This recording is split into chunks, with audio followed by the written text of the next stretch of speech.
หากคุณเป็นคนพิการที่ถูกเพื่อนรักที่สุดหักหลังหักกระดูกสะบ้าหัวเข่าคุณจนเดินไม่ได้ไปตลอดชีวิตคุณจะใช้เวลาล้างแค้นนานแค่ไหน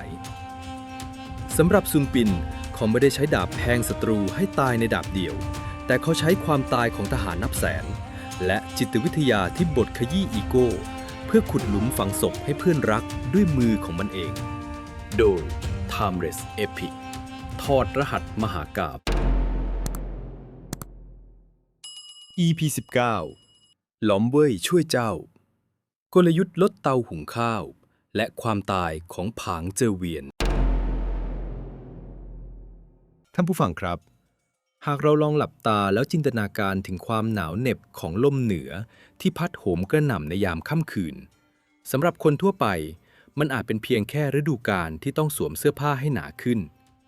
แต่สำหรับชายพิการผู้หนึ่งที่นั่งอยู่บนรถเข็นไม้ซอมซ่อลมหนาวทุกสายที่พัดผ่านคือเข็มเล่มเล็กนับพันนับหมื่นที่ทิ่มแทงลงไปตรงบริเวณท่อนขาตรงจุดที่เคยมีกระดูกสะบ้าหัวเข่าชายผู้นี้มีนามว่าซุนปินยอดอัจฉริยะผู้สืบทอดสายเลือดและตำราพิชัยสงครามอันลึกล้ำของซุนวูผู้เป็นปู่ทวดบุรุษผู้มีสติปัญญาดั่งผืนฟ้ากว้างใหญ่แต่กลับต้องมีสภาพร่างกายที่แหลกเหลวเกินกว่าที่มนุษย์คนหนึ่งจะทนทานรับได้นิ้วมือที่ผอมเกร็งของเขาลูบไล้ไปตามรอยแผลเป็นที่บุ๋มลึกลงไปตรงหัวเข่าทั้งสองข้างรอยแผลนั้นสมานตัวไปนานแล้วแต่ความเจ็บปวดในระดับจิตวิญญาณกลับไม่เคยเจือจางลงเลยแม้แต่วันเดียวทุกครั้งที่อากาศเย็นเยียบอาการปวดแปลบจะแล่นปราดขึ้นมาตามเส้นประสาทย้ำเตือนให้เขาระลึกถึงฝันร้ายในคุกมืดแห่งรัฐเว่ยและย้ำเตือนให้เขาระลึกถึงชื่อของชายผู้มอบนรกขุมนี้ให้กับเขาผางเจวียนหรือที่ในตำราพงศาวดารจีนสำเนียงแต้จิ๋วโบราณที่เราท่านคุ้นหูมักเรียกขานบุรุษผู้นี้ว่าบังเอี้ยนท่านผู้ฟังครับความเจ็บปวดที่แสนสาหัสที่สุดของมนุษย์ไม่ใช่การถูกศัตรูที่เกลียดชังทำร้ายหรอกนะครับแต่คือการถูกคนที่เรารักและไว้ใจที่สุดหักหลังซุนปินและผางเจวียนเคยเป็นศิษย์ร่วมสำนักของปรมาจารย์กุยกูจีพวกเขากินนอนด้วยกันร่ำเรียนตำราพิชัยสงครามใต้แสงเทียนเล่มเดียวกันซุนปินมองผางเจวียนเป็นดั่งพี่น้องร่วมสายเลือดเป็นสหายรักที่จะก้าวเดินไปบนเส้นทางแห่งความยิ่งใหญ่ด้วยกันแต่เขากลับมองไม่เห็นเลยว่าภายใต้รอยยิ้มและคำว่าพี่น้องนั้นผางเจวียนได้ซุกซ่อนอสรพิษแห่งความริษยาเอาไว้ในส่วนลึกที่สุดของหัวใจเมื่อผางเจวียนได้ลงจากเขาไปรับใช้กษัตริย์แห่งรัฐเว่ยจนได้เป็นถึงแม่ทัพใหญ่เขารู้ดีอยู่เต็มอกว่าสติปัญญาของตนนั้นไม่อาจเทียบเคียงซุนปินได้เลยแม้แต่กระผีกริ้นหากปล่อยให้ซุนปินไปรับใช้แคว้นอื่นซุนปินจะต้องกลายเป็นหอกข้างแคร่ที่อันตรายที่สุดในชีวิตของเขาผางเจวียนจึงใช้จดหมายลวงที่อาบยาพิษแห่งคำหวานเชื้อเชิญซุนปินให้เดินทางมายังรัฐเว่ยอ้างว่าจะร่วมกันสร้างความยิ่งใหญ่ให้แผ่นดินแต่สิ่งที่รอรับซุนปินอยู่ไม่ใช่งานเลี้ยงฉลองหรือตำแหน่งกุนซือทว่าเป็นการใส่ร้ายป้ายสีด้วยข้อหากบฏที่ถูกจัดฉากไว้อย่างแยบยลผางเจวียนสวมหน้ากากของผู้มีเมตตาแซงทำเป็นทูลขอชีวิตเพื่อนรักจากองค์กษัตริย์แต่เบื้องหลังกลับเป็นผู้กำหนดบทลงโทษที่เหี้ยมโหดที่สุดนั่นคือการคว้านกระดูกสะบ้าหัวเข่าทั้งสองข้างทิ้งเพื่อให้ซุนปินไม่สามารถยืนหรือเดินได้อีกตลอดชีวิตและยังสั่งให้ช่างศักดิ์นำเข็มจุ่มหมึกดำฝังลงบนใบหน้าของซุนปินเป็นรอยสักประจานความผิดฐานทรยศเพื่อทำลายทั้งร่างกายทำลายทั้งอนาคตและทำลายศักดิ์ศรีความเป็นมนุษย์ให้ป่นปี้ไม่มีชิ้นดีภาพความทรงจำในวันที่เขาต้องคลานอยู่บนพื้นดินที่เปรอะเปื้อนไปด้วยเลือดและน้ำตาของตนเองยังคงฉายชัดในหัวของซุนปินเขายังจำได้ดีถึงรสชาติของมูลสุกรและน้ำปัสสาวะที่เขาต้องฝืนใจกลืนกินเข้าไปเพื่อแกล้งทำเป็นคนวิกลจริตหลอกตาศัตรูเขาต้องละทิ้งเกียรติยศทั้งหมดของสายเลือดตระกูลซุนยอมลดตัวลงไปต่ำต้อยยิ่งกว่าสุนัขข้างถนนเพียงเพื่อรักษาลมหายใจที่รวยรินนี้เอาไว้รอคอยวันที่จะได้กลับมาทวงคืนทุกสิ่งและฟ้าก็ยังไม่ไร้เมตตาจนเกินไปนัก เมื่อคณะทูตจากรัฐฉีเดินทางมาเยือนรัฐเว่ยซุนปินที่แกล้งบ้าได้ลอบเข้าไปพบกับราชทูตในยามวิกาลด้วยคำพูดเพียงไม่กี่ประโยคที่แสดงออกถึงสติปัญญาอันล้ำเลิศราชทูตก็ตระหนักได้ทันทีว่าชายวิกลจริตที่การผู้นี้คือเพชรเม็ดงามที่ถูกซ่อนเร้นไว้พวกเขาจึงแอบลักลอบนำตัวซุนปินซ่อนไว้ในรถม้าฝ่าด่านตรวจอันเข้มงวดของรัฐเว่ยหลบหนีข้ามพรมแดนมาสู่ความคุ้มครองของรัฐฉีได้อย่างบุดหวิดณรัฐฉีซุนปินได้รับการต้อนรับอย่างลับๆจากเถียนจี้ขุนพลใหญ่ผู้ทรงอิทธิพลแห่งราชสำนักฉีหรือที่บางตำราเรียกขานเขาว่าเต็นกีเมื่อเถียนจี้ได้สนทนาเรื่องตำราพิชัยสงครามและการจัดทัพกับซุนปินเขาก็ตกตะลึงในความปราดเปรื่องที่หาตัวจับยากขุนพลใหญ่ผู้นี้ปฏิบัติต่อชายพิการด้วยความเคารพอย่างสูงสุดยกย่องให้เป็นแขกคนสำคัญและให้ที่พักพิงอันปลอดภัยในจวนของตนเองนับตั้งแต่วันนั้นเป็นต้นมาซุนปินก็กลายเป็นเงาที่ซ่อนตัวอยู่เบื้องหลังความสำเร็จของเถียนจี้เขาไม่เคยปรากฏตัวในราชสำนักไม่เคยเรียกร้องตำแหน่งขุนนางใดๆเขาพอใจที่จะนั่งอยู่บนรถเข็นในห้องทำงานที่เงียบสงบแสงเทียนสลัวสาดส่องให้เห็นรอยสักสีดำบนใบหน้าที่ไร้ความรู้สึกซุนปินใช้เวลาแต่ละวันไปกับการจ้องมองแผนที่แผ่นดินจงหยวนที่กางแผ่ขยายอยู่บนโต๊ะไม้กระดานหมากรุกระดับประเทศนี้กำลังเคลื่อนไหวไปตามแรงขับเคลื่อนของอำนาจและความโลภ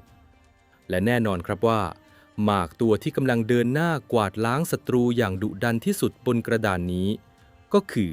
รัฐเว่ยภายใต้การนำทัพของแม่ทัพใหญ่ผางเจวียนในช่วงเวลาหลายปีที่ซุนปินกบดานเงียบอยู่ในรัฐฉีรัฐเว่ยได้ก้าวขึ้นสู่จุดสูงสุดแห่งอำนาจผางเจวียนได้ทำการปฏิรูปกองทัพสร้างเหมืองรบพิเศษที่เรียกว่าทหารอู่จูหรือทหารราบสวมเกราะหนักที่ผ่านการฝึกฝนมาอย่างโหดหินพวกเขาคือเครื่องจักรสังหารที่ไม่มีความหวาดกลัวกองทัพเว่ยภายใต้เงาดาบของผางเจวียนบุกทะลวงไป4 ทิศตีรัฐเล็กแคว้นน้อยจนราบเป็นหน้ากลองชัยชนะที่ได้มาอย่างต่อเนื่องราวกับพริกฝ่ามือทำให้ชื่อเสียงของผางเจวียนดังสะท้านไปทั่วแผ่นดินจงหยวนยิ่งผางเจวียนชนะมากเท่าไหร่อัตตาและความหยิ่งยโสในตัวของเขาก็ยิ่งพองโตขึ้นมากเท่านั้นเขาเชื่อมั่นอย่างหมดใจว่าบนโลกใบนี้ไม่มีผู้ใดที่มีสติปัญญาและกำลังทหารเหนือไปกว่าตนเองอีกแล้วกษัตริย์รัฐเว่ยเองก็ลุ่มหลงในอำนาจมอบความไว้วางใจและอำนาจเบ็ดเสร็จทางการทหารให้กับผางเจวียนแต่เพียงผู้เดียวรัฐเว่ยในยามนี้เปรียบเสมือนพยัคฆ์ติดปีกที่พร้อมจะขย่ำทุกแคว้นที่ขวางหน้าแต่ท่านผู้ฟังทราบไหมครับว่าท่ามกลางความยิ่งใหญ่เกรียงไกรนั้นซุนปินที่นั่งมองแผนที่อยู่ในจวนของเถียนจี้กลับมองเห็นบางสิ่งที่แตกต่างออกไปซุนปินรู้จักนิสัยใจคอของเพื่อนร่วมสำนักผู้นี้ดีกว่าใครผางเจวียนเป็นคนเก่งกาจดุดันและเด็ดขาดแต่ในขณะเดียวกันเขาก็เป็นคนที่มีจุดอ่อนร้ายแรงที่สุดนั่นคือความใจร้อนและความพยองในศักดิ์ศรีกองทัพที่แข็งแกร่งที่สุดหากถูกนำโดยแม่ทัพที่ปล่อยให้อีโก้นำทางสติปัญญาย่อมถูกบดบังด้วยหมอกควันแห่งความหลงตัวเอง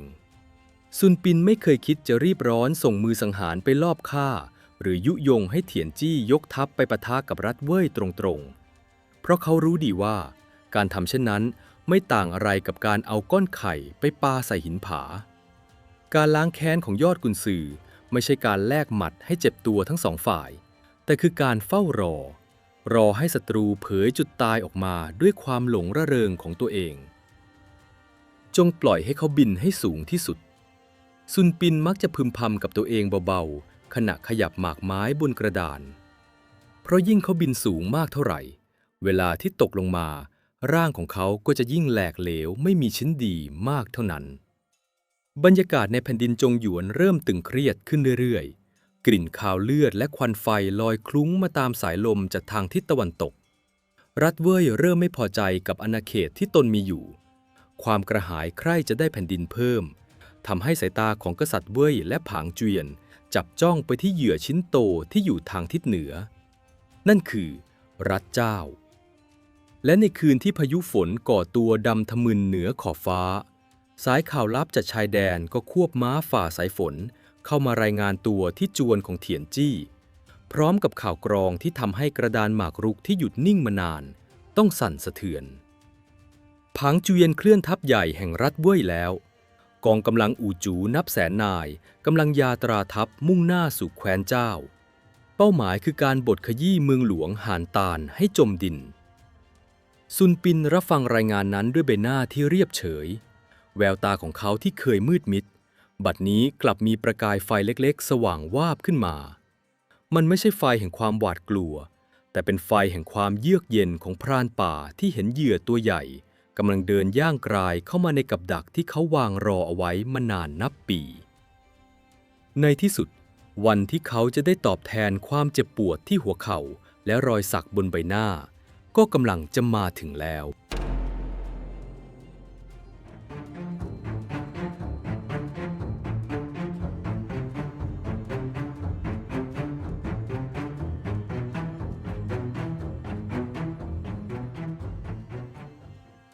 ท่านผู้ฟังครับเมื่อเสียงกลองรบถูกรัวขึ้นในยุคจ้านกัว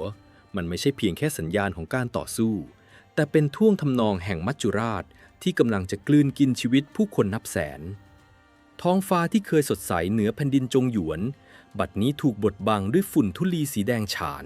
ที่ลอยคลุ้งขึ้นจากการเดินทัพของขุมกำลังที่น่าสะพรึงกลัวที่สุดในยุคนั้นกองทัพแห่งรัฐเว่ยภายใต้การบัญชาการของผางเจียนยอดขุนพลผู้ไร้พ่ายรัฐเว่ยไม่ได้เคลื่อนทัพมาด้วยกำลังพลธรรมดาแต่พวกเขาจัดเตรียมนักรบเด่นตายที่ถูกขนานนามว่ากองทัพอู่จูมาอย่างเต็มอัตราศึกท่านผู้ฟังลองจินตนาการถึงภาพของทหารราบที่ผ่านการคัดเลือกมาอย่างโหดหินที่สุดดูสิครับทหารอู่จูทุกนายต้องสามารถสวมเกราะหนักเต็มยศ3 ชั้นสวมหมวกเหล็กสะพายหน้าไม้ที่ขึงสายจนตึงเปรี้ยพร้อมลูกศร50 ดอกแบกหอกยาวและง้าวคมกริบไว้บนบ่าซ้ำยังมีเสบียงอาหารติดตัวสำหรับ3 วันและด้วยน้ำหนักยุทโธปกรณ์ทั้งหมดนี้พวกเขาต้องสามารถวิ่งทางไกลได้ถึง100 ลี้ภายในครึ่งวันโดยไม่หยุดพักนี่ไม่ใช่แค่กองทัพมนุษย์ครับแต่มันคือเครื่องจักรสังหารหุ้มเกราะที่ไม่มีความเหน็ดเหนื่อยไม่มีความหวาดกลัวและมีความกระหายในชัยชนะอย่างเต็มเปี่ยมเสียงรองเท้าเกราะเหล็กนับแสนคู่ที่ย่ำกระทบพื้นดินพร้อมเพรียงกันดังกึกก้องกำปนาตสะเทือนเลื่อนลั่นไปถึงชั้นบาดาลผางเจียนยืนตระหง่านอยู่บนรถม้าศึกคันใหญ่ที่ถูกประดับประดาอย่างวิจิตรการตา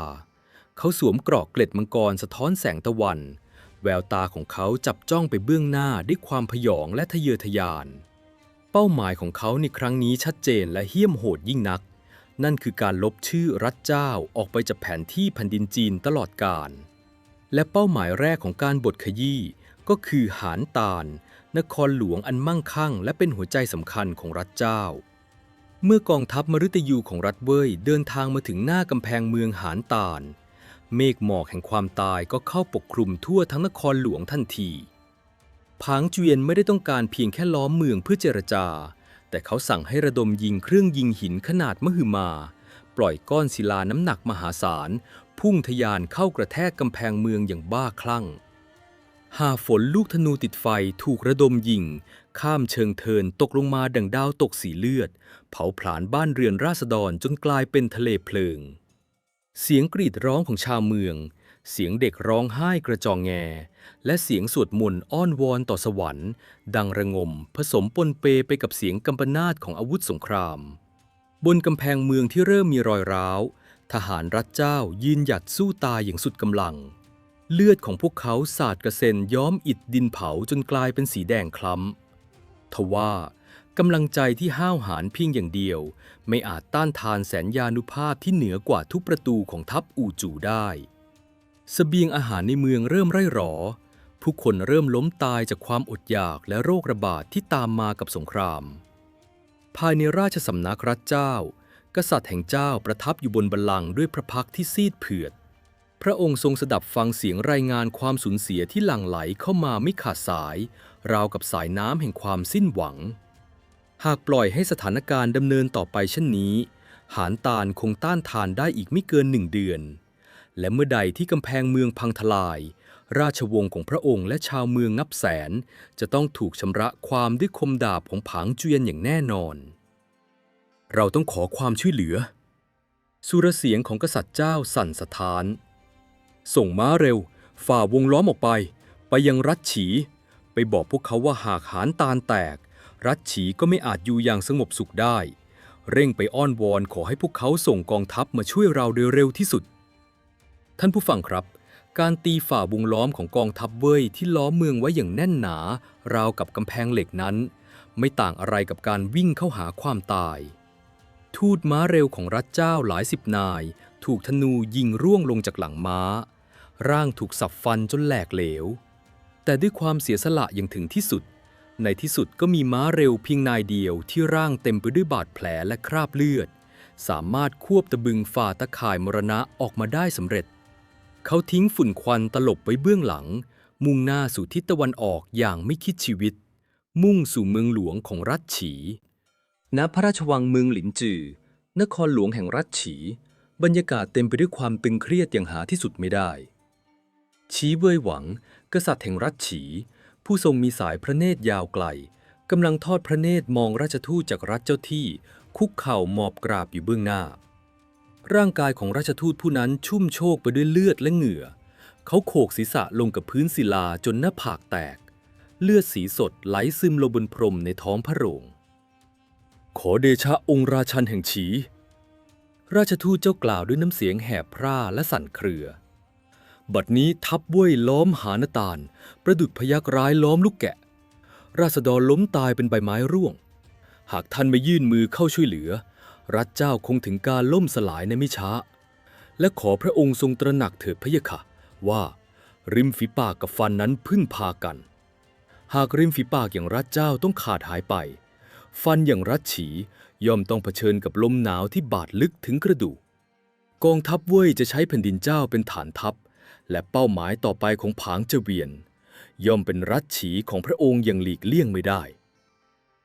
คำกล่าวของราชทูตแทงทะลุเข้าไปในใจของเหล่าขุนนางรัชฉีเสียงถกเถียงดังระงมขึ้นในท้องพระโรงทันทีขุนนางฝ่ายบุญหลายคนหวาดกลัวแสนยานุภาพของผางเจเวียนพวกเขาเสนอว่าควรวางตัวเป็นกลางไม่ควรนำทหารฉีไปสละชีวิตในสงครามของผู้อื่นแต่ขุนนางฝ่ายบู๊กลับมองเห็นภัยคุกคามที่กำลังคืบคลานเข้ามาใกล้ตัวเถียนจี้ขุนพลใหญ่แห่งราชสำนักฉีก้าวอาดออกมาเบื้องหน้าบัลลังก์ประสานมือโค้งคำนับอย่างหนักแน่นแววตาของเขาดุดันและเต็มไปด้วยเพลิงแห่งการต่อสู้ข้าแต่องค์เหนือหัวเถียนจี้กราบทูลเสียงดังกังวานราชทูตเจ้ากล่าวถูกต้องแล้วพะยะค่ะผางเจเวียนเป็นคนมักใหญ่ฝ่ายสูงทะเยอทะยานไร้ที่สิ้นสุดหากเราปล่อยให้มันกลืนกินรัฐเจ้าได้สำเร็จพลังอำนาจของมันจะยิ่งทวีคูณจนไม่มีใครต้านทานได้อีกถึงเวลานั้นต่อให้เรามีทหารนับล้านก็ไม่อาจปกป้องรัชฉีได้ข้าพระองค์เถียนจี้ขออาสานำทัพหลวงแห่งรัชฉีบุกตะลุยไปปราบความพยองของทัพเว่ยเพื่อช่วยเหลือรัฐเจ้าและเพื่อเป็นเกราะกำบังให้กับบ้านเมืองของเราพะยะค่ะฉีเว่ยหวังทรงหลับพระเนตรลงชั่วครู่พระองค์ทรงเป็นกษัตริย์ที่ปราดเปรื่องทรงรู้ดีว่าความกล้าหาญของเถียนจี้นั้นน่ายกย่อง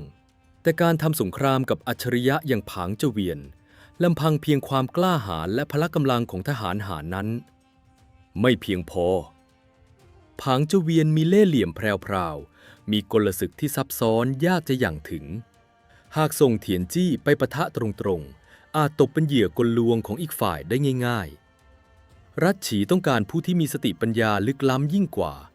ผู้ที่สามารถมองทะลุกลอุบายของผางเจเวียนได้อย่างหมดจดและในราชสำนักฉีเวลานี้มีเพียงชายผู้เดียวเท่านั้นที่สามารถรับมือกับมังกรพิษแห่งรัฐเว่ยผู้นี้ได้เถียนจี้ความกล้าหาญของเจ้านั้นเราซาบซึ้งใจยิ่งนักสุรเสียงของฉีเว่ยหวังดังก้องกังวานและทรงอำนาจเราจะแต่งตั้งให้เจ้าเป็นแม่ทัพใหญ่นำกำลังพลนับแสนนายไปกอบกู้รัฐเจ้าแต่มีข้อแม้เพียงประการเดียวกษัตริย์แห่งฉีเว้นจังหวะสายพระเนตรทอดมองไปที่เถียนจี้ยังมีความหมายเจ้าต้องอัญเชิญซุนปิ่นให้มาเป็นกุนซือสูงสุดประจำกองทัพการศึกครั้งนี้ทุกความเคลื่อนไหว ทุกยุทธวิธี เจ้าจะต้องเชื่อฟังคำแนะนำของเขาอย่างเคร่งครัดเทียนจี้เบิกตากว้างก่อนจะเผยรอยยิ้มกว้างออกมาเขารีบคุกเข่ารับราชองค์การด้วยความเต็มใจอย่างยิ่งเพราะเขารู้ดีกว่าใครทั้งหมดว่าชายพิการที่ซ่อนตัวอยู่ในจวนของเขานั้นมีมันสมองที่น่าสะพรึงกลัวเพียงใดเช้าวันรุ่งขึ้นณลานกว้างหน้าเมืองหลินจือทหารรัชฉีนับแสนนายยืนตั้งแถวยังเป็นระเบียบธงรบปลิวสวัยไปตามสายลมเสียงแตรเขาสัตว์ดังกึกก้องประกาศการเคลื่อนทัพแต่สิ่งที่ดึงดูดสายตาของเหล่าทหารหารมากที่สุดกลับไม่ใช่ชุดเกราะอันงามสง่าของเถียนจี้ทว่าคือรถม้าคันหนึ่งที่ถูกดัดแปลงเป็นพิเศษมันถูกออกแบบมาให้เป็นเสมือนรถเข็นบัญชาการภายในรถม้าคันนั้นถูกกั้นด้วยม่านไม้ไผ่บางๆแต่ยังพอให้เห็นเงาของบุรุษผู้หนึ่งที่นั่งนิ่งสงบอยู่ภายในเขาสวมเสื้อผ้าเรียบง่ายขาทั้งสองข้างที่ไร้ซึ่งกระดูกสะบ้าถูกคลุมด้วยผ้าห่มหนาใบหน้าที่มีรอยสักสีดำประทับอยู่หลับตาพริ้มราวกับกำลังทำสมาธิท่ามกลางเสียงอึกทึกครึกโครมทหารหลายคนต่างซุบซิบนินทาด้วยความกังขาชายพิการที่แม้แต่จะยืนด้วยลำแข้งของตนเองยังทำไม่ได้ผู้นี้น่ะหรือคือกุนซือสูงสุดที่จะนำพวกเขาไปต่อกรกับกองทัพอู่จูอันเกรียงไกรเขาจะบัญชาการรบได้อย่างไรในเมื่อเขาขี่ม้าไม่ได้ด้วยซ้ำแต่ซุนปินไม่ได้สนใจเสียงซุบซิบเหล่านั้นเลยแม้แต่น้อยภายในจิตใจของเขาสงบนิ่งราวกับผิวน้ำลึกที่ซ่อนกระแสน้ำวนอันรุนแรงเอาไว้เบื้องล่างเขาฟังเสียงจังหวะการเดินทัพของทหารฉีสัมผัสได้ถึงแรงสั่นสะเทือนของแผ่นดินการรอคอยอันยาวนานและแสนเจ็บปวดในเงามืดได้สิ้นสุดลงแล้วบัดนี้ตัวเขาได้ถูกผลักขึ้นสู่เวทีแห่งสงครามอย่างเป็นทางการเวทีที่เขาจะได้ประลองปัญญากับเพื่อนรักที่ทรยศเขาซุนปินค่อยๆลืมตาขึ้นแววตาของเขามีความเยือกเย็นที่สามารถแช่แข็งวิญญาณของผู้ที่จ้องมองผางเจวียนซุนปินรำพึงในใจด้วยน้ำเสียงที่แผ่วเบาแต่ดุดันเจ้าเป็นคนพรากขาของข้าไปทำให้ข้าไม่อาจเดินบนแผ่นดินนี้ได้อีกเช่นนั้นข้าก็จะใช้สติปัญญาของข้าทำให้เจ้าไม่มีแผ่นดินจะกลบฝังร่างเช่นเดียวกันกองทัพรัชฉีเคลื่อนพลออกจากเมืองหลินจือราวกับพญานาคราชที่ตื่นจากหลับไหลมุ่งหน้าเข้าสู่พายุสงครามที่กำลังโหมกระหน่ำฝุ่นควันจากการเดินทัพพัดพาเอาความระทึกขวัญเข้าปกคลุมทั่วแดนจงหยวนและนับตั้งแต่วินาทีนี้เป็นต้นไปประวัติศาสตร์จะต้องจารึกกลศึกที่พิสดารและเหนือชั้นที่สุดเท่าที่มนุษย์เคยมีมา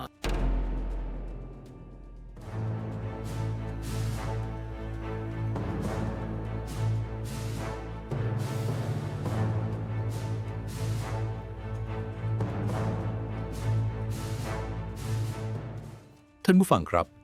กองทัพแห่งรัชฉีนับแสนชีวิตกำลังเคลื่อนตัวมุ่งหน้าไปทางทิศเหนือ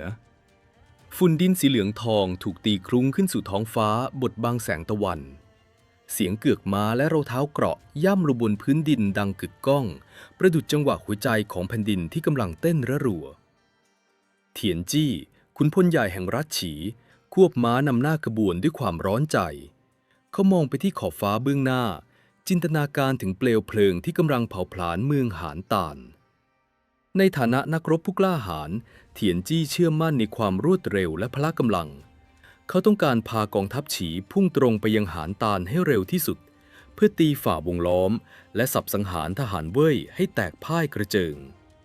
แต่เมื่อเถียนจี้ชะลอม้าแล้วหันกลับมามองที่ใจกลางขบวนทัพเขากลับเห็นรถเข็นไม้คันหนึ่งที่ถูกปกคลุมด้วยม่านไม้ไผ่เคลื่อนที่ไปข้างหน้าอย่างเนิบนาบท่ามกลางความเร่งรีบของทหารนับแสนซุนปินกลับนั่งหลับตาพริ้มอยู่ภายในรถม้านั้นอย่างสงบเยือกเย็นราวกับว่าเขาไม่ได้กำลังเดินทางไปสู่สมรภูมิรบแต่กำลังนั่งจิบชาชมจันทร์อยู่ในสวนหลังบ้านความขัดแย้งในจังหวะอารมณ์นี้ทำให้เถียนจี้ทนไม่ไหวขุนพลใหญ่กระตุกสายบังเหียนควบม้าเข้าไปเทียบเคียงกับรถม้าของซุนปินเสียงเกราะเหล็กของเถียนจี้กระทบกันดังแกรกกรากขณะที่เขาค้อมตัวลงไปใกล้หน้าต่างรถม้าท่านกุนซือเถียนจี้เอ่ยขึ้นฝ่าเสียงอึกทึกของการเดินทัพ สายข่าวรายงานมาว่าเมืองหานตาลกำลังวิกฤตหนักกำแพงเมืองแทบจะพังทลายอยู่รอมร่อทหารเว่ยล้อมเมืองไว้แน่นหนาราวกับผังเหล็กข้าคิดว่าเราควรสั่งให้ทหารเร่งฝีเท้าขึ้นอีกเท่าตัวเดินทัพทั้งกลางวันและกลางคืนพุ่งตรงไปปะทะกับทัพหลวงของผังจเวียนที่หน้ากำแพงเมืองหานตาลโดยตรงเพื่อช่วยชีวิตกษัตริย์เจ้าและราษฎรให้ทันท่วงทีท่านเห็นสมควรหรือไม่ล้อรถม้าบดเบียดกับก้อนกรวดบนพื้นดินส่งเสียงดังกรอดแกรดซุนปินค่อยๆลืมตาขึ้นแววตาของชายพิการไม่ได้มีความตื่นตระหนกต่อสถานการณ์ความเป็นความตายของเมืองหานตาลเลยแม้แต่น้อยเขาใช้มือที่ผอมเกร็งเลิกม่านไม้ไผ่ขึ้นเล็กน้อยทอดสายตามองเถียนจี้ด้วยความราบเรียบท่านแม่ทัพเถียนจี้น้ำเสียงของซุนปินแหบพร่าแต่กลับมีพลังทะลุทะลวงเข้าไปถึงโสตประสาทท่านเคยเห็นคนสองคนที่กำลังชกต่อยพลวันกอดรัดฟัดเหวี่ยงกันด้วยความโกรธแค้นหรือไม่หากท่านต้องการจะห้ามปรามพวกเขาท่านจะกระโจนเข้าไปตรงกลางวงหมัดและเท้าที่กำลังปลิวว่อนกระนั้นหรือหากท่านทำเช่นนั้นท่านก็จะโดนลูกหลงจนเจ็บตัวเปล่าๆและอาจจะห้ามศึกไม่ได้ด้วยซ้ำเทียนจี้ขมวดคิ้วเข้าหากันความหมายแฝงในคำพูดของซุนปินทำให้เขาต้องหยุดคิดตามการนำทัพฉีที่เดินทางรอนแรมมาอย่างเหน็ดเหนื่อยพุ่งตรงไปชนกับทัพอู่จูของผางเจเวียนที่กำลังฮึกเหิมถึงขีดสุดเป็นการกระทำที่โง่เขลายิ่งนักซุนปินกล่าวต่ออย่างเชื่องช้าเน้นย้ำทุกถ้อยคำผางเจเวียนนำทหารชั้นยอดของรัฐเว่ยไปรวมกระจุกกันอยู่ที่หานตาลพวกเขาสร้างค่ายคูหอรบเตรียมตั้งรับการโจมตีจากภายนอกไว้อย่างแน่นหนาหากเรายกไปตีที่นั่นเท่ากับเรากำลังเอาเนื้อไปปะทะกับหินผาเอาจุดอ่อนของเราไปชนกับจุดแข็งที่สุดของศัตรูแล้วเช่นนั้นเราควรทำประการใดเล่าท่านกุนซือเทียนจี้ถามด้วยความร้อนรนหากเราไม่ไปหานตาลรัฐเจ้ามิถูกผางเจ้าเวียนขยี้จนแหลกเหลวหรอกหรือรอยยิ้มบางๆที่แฝงไปด้วยความเยือกเย็นปรากฏขึ้นบนมุมปากของบุรุษบนรถเข็นซุนปินหยิบแผนที่แผ่นดินจีนที่ทำจากหนังสัตว์ขึ้นมาแผ่ลงบนตักใช้นิ้วชี้ไปยังจุดเล็กๆจุดหนึ่งที่อยู่ห่างไกลจากเมืองหานตาลไปทางทิศตะวันตกท่านแม่ทัพในเมื่อผางเจเวียนทุ่มเทสรรพกำลังทั้งหมดทิ้งไพร่พลชั้นดีไว้ที่หานตาลท่านลองจินตนาการดูสิว่าเมืองหลวงต้าเหลียงของรัฐเว่ยในเวลานี้จะมีสภาพเป็นเช่นไรดวงตาของเถียนจี้เบิกกว้างขึ้นราวกับถูกฟ้าผ่ากลางวันแสกๆจินตภาพในหัวของขุนพลใหญ่กระจ่างแจ้งขึ้นมาในทันทีต้าเหลียงเมืองหลวงย่อมว่างเปล่าเถียนจี้อุทานออกมาเสียงดังทหารรักษาเมืองคงเหลือเพียงหยิบมือคนแก่และคนป่วยถูกต้องซึ่งปินพยักหน้าช้าๆเราจะไม่ไปหาหน้าต่านแต่เราจะเปลี่ยนเส้นทางมุ่งหน้าตรงเข้าบทขยี้ต้าเหลียงนครหลวงของรัฐเว่ยบุกทะลวงเข้าไปในจุดที่พวกมันอ่อนแอที่สุดเปราะบางที่สุดและสำคัญที่สุดเมื่อหัวใจของรัฐเว่ยถูกคุกคามท่านคิดว่ากษัตริย์เว่ยจะทรงทำเช่นไรพระองค์ย่อมต้องหวาดผวาจนสติแตกและสั่งม้าเร็วให้ไปเรียกผางเจเวียนถอนทัพกลับมาช่วยเมืองหลวงทันทีและเมื่อทัพเว่ยถอนกำลังวงล้อมที่หานตาลก็จะคลี่คลายลงโดยอัตโนมัติรัฐเจ้าจะรอดพ้นจากหายนะโดยที่เราไม่ต้องเสียเลือดเนื้อทหารฉีไปปะทะให้เหนื่อยยากเลยแม้แต่น้อยท่านผู้ฟังครับนี่แหละครับคือการกำเนิดของหนึ่งในสุดยอด36กลยุทธ์ที่สถานฟ้าสะเทือนดินที่สุดในประวัติศาสตร์จีนกลยุทธ์ที่มีชื่อว่าล้อมเว่ยช่วยเจ้ามันไม่ใช่แค่การวางแผนการรบแต่เป็นการอย่างรู้ถึงการเมืองและจิตวิทยาอย่างลึกซึ้งซุนปินรู้ดีว่าต่อให้ผางเจเวียนจะเป็นแม่ทัพที่ยิ่งใหญ่เกรียงไกรเพียงใดแต่อำนาจที่แท้จริงก็ยังคงอยู่ในมือของกษัตริย์หากบัลลังก์ของกษัตริย์ถูกสั่นคลอนแม่ทัพหน้าด่านย่อมไม่มีสิทธิ์เลือกอื่นใดนอกจากต้องละทิ้งชัยชนะตรงหน้าเพื่อกลับมารักษาชีวิตผู้เป็นนายเทียนจี้หัวเราะออกมาอย่างบ้าคลั่งด้วยความตื่นเต้นและเลื่อมใสเขาตระหนักแล้วว่าสมองของชายพิการผู้นี้น่าสะพรึงกลัวยิ่งกว่าทหารนับแสนนายรวมกันเสียอีกถ่ายทอดคำสั่งลงไปเทียนจี้ชักกระบี่ออกจากฝัก ชูขึ้นเหนือหัวแล้วตะโกนลั่นธงทัพหลวงหันหัวไปทางทิศตะวันตกเปลี่ยนเส้นทางเดินทัพเป้าหมายของเราไม่ใช่รัฐเจ้าแต่คือเมืองต้าเหลียงแห่งรัฐเว่ยเคลื่อนพลด้วยความเร็วสูงสุดทัพฉีนับแสนนายที่กำลังเดินหน้าไปทางทิศเหนือหักหันหัวขบวนเปลี่ยนทิศทางอย่างฉับพลันราวกับพญานาคราชที่ตวัดถาง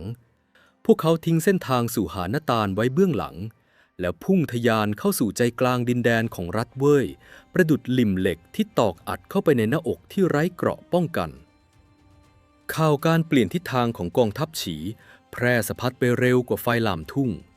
ม้าเร็วจากชายแดนควบตะบึงเข้าสู่นครหลวงต้าเหลียงอย่างไม่คิดชีวิตเมื่อข่าวกรองนี้ไปถึงหูของกษัตริย์รัฐเว่ยบรรยากาศในราชสำนักก็แปรเปลี่ยนจากความยินดีปรีดากลายเป็นความโกลาหลและความหวาดผวาอย่างสุดขีดกษัตริย์เว่ยผุดลุกขึ้นจากบัลลังก์พระพักตร์ซีดขาวราวกับกระดาษพระองค์เดินวนไปวนมาด้วยความลุกลี้ลุกลน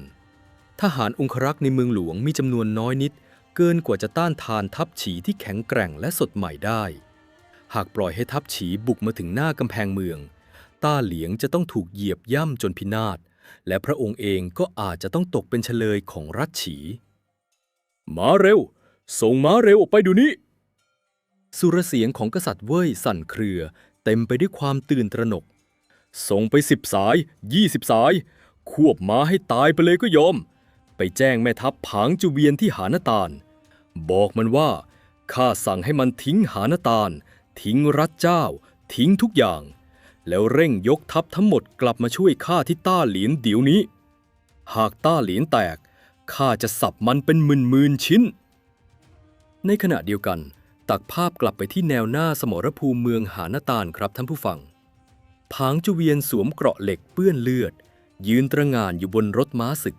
เขากำลังใช้สายตาอันเหี้ยมโหดจ้องมองไปที่กำแพงเมืองหานตาลที่บัดนี้เต็มไปด้วยรอยแตกร้าวขนาดใหญ่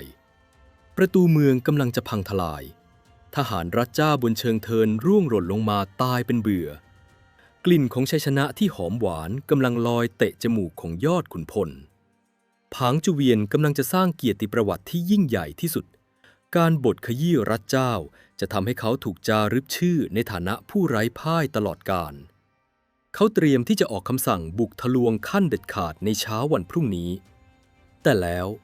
เสียงฝีเท้าม้าที่เร่งรีบจนผิดจังหวะก็ดังแว่วมาจากทางด้านหลังค่ายม้าเร็วในชุดสีแดงเลือดนกของราชสำนักเว่ยควบตะบึงฝ่าฝุ่นควันเข้ามาจนถึงใจกลางค่ายพับหลวง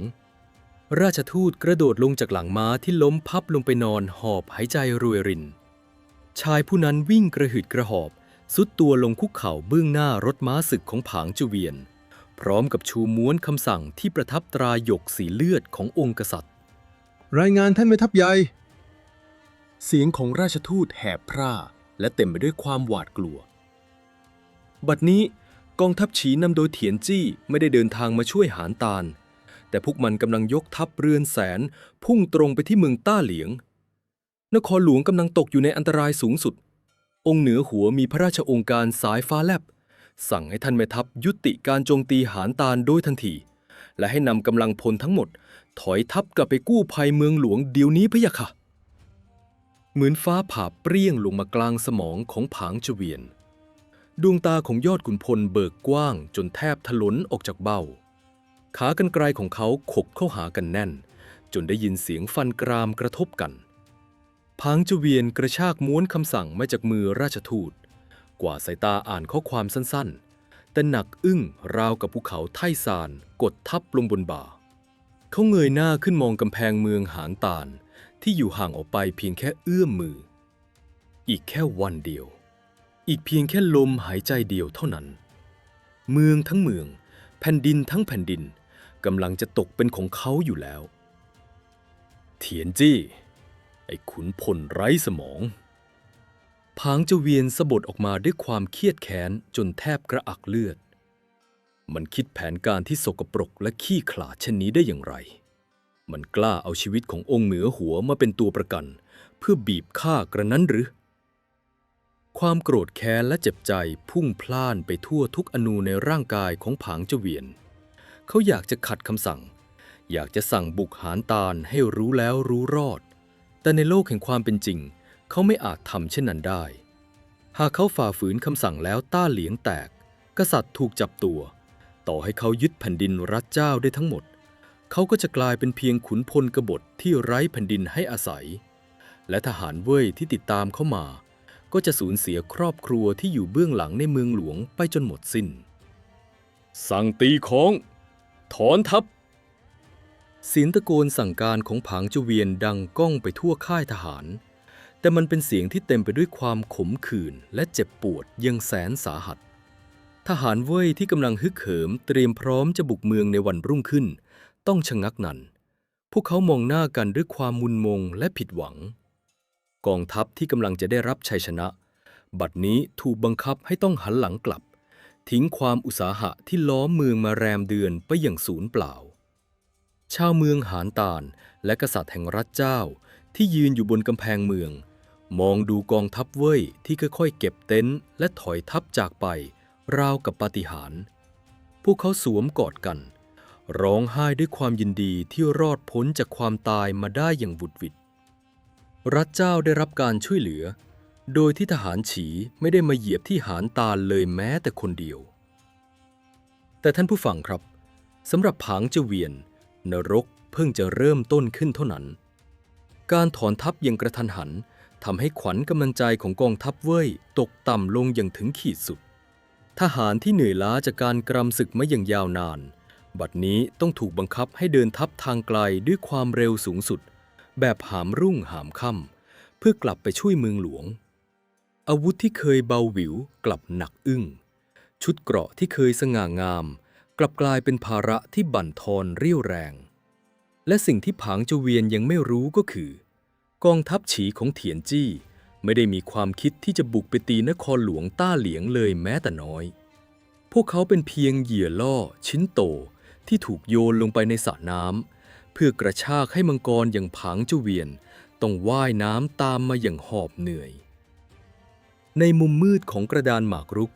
ซุนปินยังคงนั่งสงบนิ่งอยู่บนรถเข็นเขากำลังใช้ปลายนิ้วลูบไล้ไปตามเส้นทางบนแผนที่เส้นทางที่ทัพเว่ยจะต้องเดินผ่านเพื่อกลับเมืองหลวง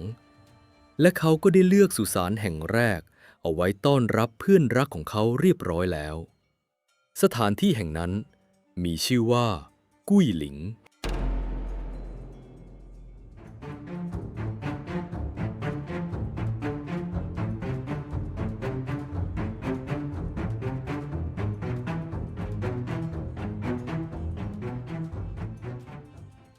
ท่านผู้ฟังครับในตำราพิชัยสงครามซุนบูมีประโยคทองคำประโยคหนึ่งที่กล่าวเอาไว้ว่าการนำทัพที่ปราดเปรื่องคือการนำทหารที่พักผ่อนจนเต็มอิ่มไปรอคอยสังหารศัตรูที่กำลังเหนื่อยล้าและในวินาทีนี้ซุนปินกำลังจะนำปรัชญาข้อนี้ของปู่ทวดของเขามาแสดงให้โลกเห็นเป็นครั้งแรกบนแผ่นดินจงหยวนหลังจากที่ผางเจเวียนจำใจต้องสั่งถอนทัพออกจากหน้ากำแพงเมืองหานตาลกองทัพอู่จูอันเกรียงไกรแห่งรัฐเวยก็ตกอยู่ในสภาพที่น่าเวทนาอย่างยิ่งทหารเหล่านี้กรำศึกหนักล้อมเมืองมานานนับเดือนร่างกายและจิตใจบอบช้ำจนแทบจะถึงขีดจำกัดอยู่แล้วแต่แทนที่จะได้พักผ่อนฉลองชัยชนะพวกเขากลับถูกแม่ทัพใหญ่บังคับให้เดินทัพกลับเมืองหลวงต้าเหลียงด้วยความเร็วสูงสุดแบบหามรุ่งหามค่ำท่านผู้ฟังลองนึกภาพตามนะครับทหารราบที่ต้องสวมเกราะเหล็กหนักอึ้นแบกอาวุธยาวและเสบียงกรังวิ่งเหยาะๆสลับเดินเร็วไปตามเส้นทางที่เต็มไปด้วยฝุ่นและหินวันแล้ววันเล่าคืนแล้วคืนเล่ารองเท้าฟางของพวกเขาขาดวิ่นฝ่าเท้าพุพองจนเลือดซึมขวัญกำลังใจที่เคยฮึกเหิมเมื่อตอนอยู่หน้าเมืองหานตาลบัดนี้แตกสลายกลายเป็นเพียงความเหน็ดเหนื่อยและความหวาดผวาว่าเมืองหลวงของตนเอง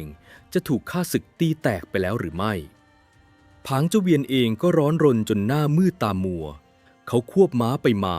คอยตะโกนด่าทอและใช้แส้เฆี่ยนตีทหารที่เดินช้าลงเขาสนใจเพียงแค่เป้าหมายเดียวต้องกลับไปถึงต้าเหลียงให้เร็วที่สุดโดยไม่ได้ฉุกคิดเลยแม้แต่น้อยว่าในระหว่างเส้นทางอันยาวไกลนี้มีดวงตาคู่หนึ่งกำลังเฝ้ามองความพินาศของเขาอยู่อย่างเงียบ ตัดภาพมาที่กองทัพฉีครับ ในขณะที่ทัพเว่ยกำลังวิ่งกระหืดกระหอบจนแทบขาดใจตาย กองทัพฉีภายใต้การนำของเถียนจี้และซุนปินกลับไม่ได้มุ่งหน้าไปตีนครหลวงต้าเหลียงตามที่ปล่อยข่าวลวงไว้แต่อย่างใด ซุนปินสั่งให้ทัพฉีหยุดการเคลื่อนพลและไปตั้งค่ายดักรออยู่ที่บริเวณพื้นที่ที่มีชื่อว่ากุ้ยหลิง กุ้ยหลิงเป็นจุดยุทธศาสตร์ที่อันตรายยิ่งนักครับท่านผู้ฟัง ภูมิประเทศที่นี่เป็นหุบเขาและเนินเขาสลับซับซ้อน มีป่าไม้รกทึบขึ้นขนาบอยู่สองข้างทาง เส้นทางตรงกลางนั้นคับแคบ เหมาะอย่างยิ่งสำหรับการซุ่มโจมตี ซุนปินคำนวณเส้นทางเดินทัพของผางจเวียนอย่างทะลุปรุโปร่ง เขาชี้พัดขนนกไปที่หุบเขากุ้ยหลิง และกล่าวกับเถียนจี้ด้วยน้ำเสียงที่ราบเรียบแต่หนักแน่นว่า ทัพเว่ยจะต้องใช้เส้นทางนี้เพื่อกลับสู่ต้าเหลียงอย่างแน่นอน สั่งให้ทหารฉีทั้งหมดเข้าไปซ่อนตัวในแนวป่าสองข้างทาง ให้พวกเขาได้กินอาหารจนอิ่มหนำนอนหลับพักผ่อนให้เต็มที่ ขัดฝนหอกดาบให้คมกริบ เราจะใช้ความสงบสยบความเคลื่อนไหว เราจะใช้ทหารที่แข็งแรงสมบูรณ์ที่สุดบทขยี้ทัพเว่ยที่เหนื่อยล้าที่สุดณที่แห่งนี้ และแล้วสิ่งที่ซุนปินคาดการไว้ก็เกิดขึ้นจริงราวกับตาเห็น ในยามบ่ายของวันหนึ่งที่แสงแดดร้อนระอุ ทัพหน้าของผางจเวียนก็เดินทางมาถึงกุ้ยหลิง สภาพของทหารเว่ยในเวลานั้นไม่ต่างอะไรกับฝูงซอมบี้ที่เดินลากขาไปข้างหน้า แถวทหารแตกขบวนไร้ซึ่งระเบียบวินัย หลายคนทิ้งหอกและโล่ลงข้างทางเพราะแบกน้ำหนักไม่ไหว ผางจเวียนที่ขี่ม้าอยู่กลางขบวนทัพก็มีสีหน้าที่อิดโรยและเต็มไปด้วยความหงุดหงิด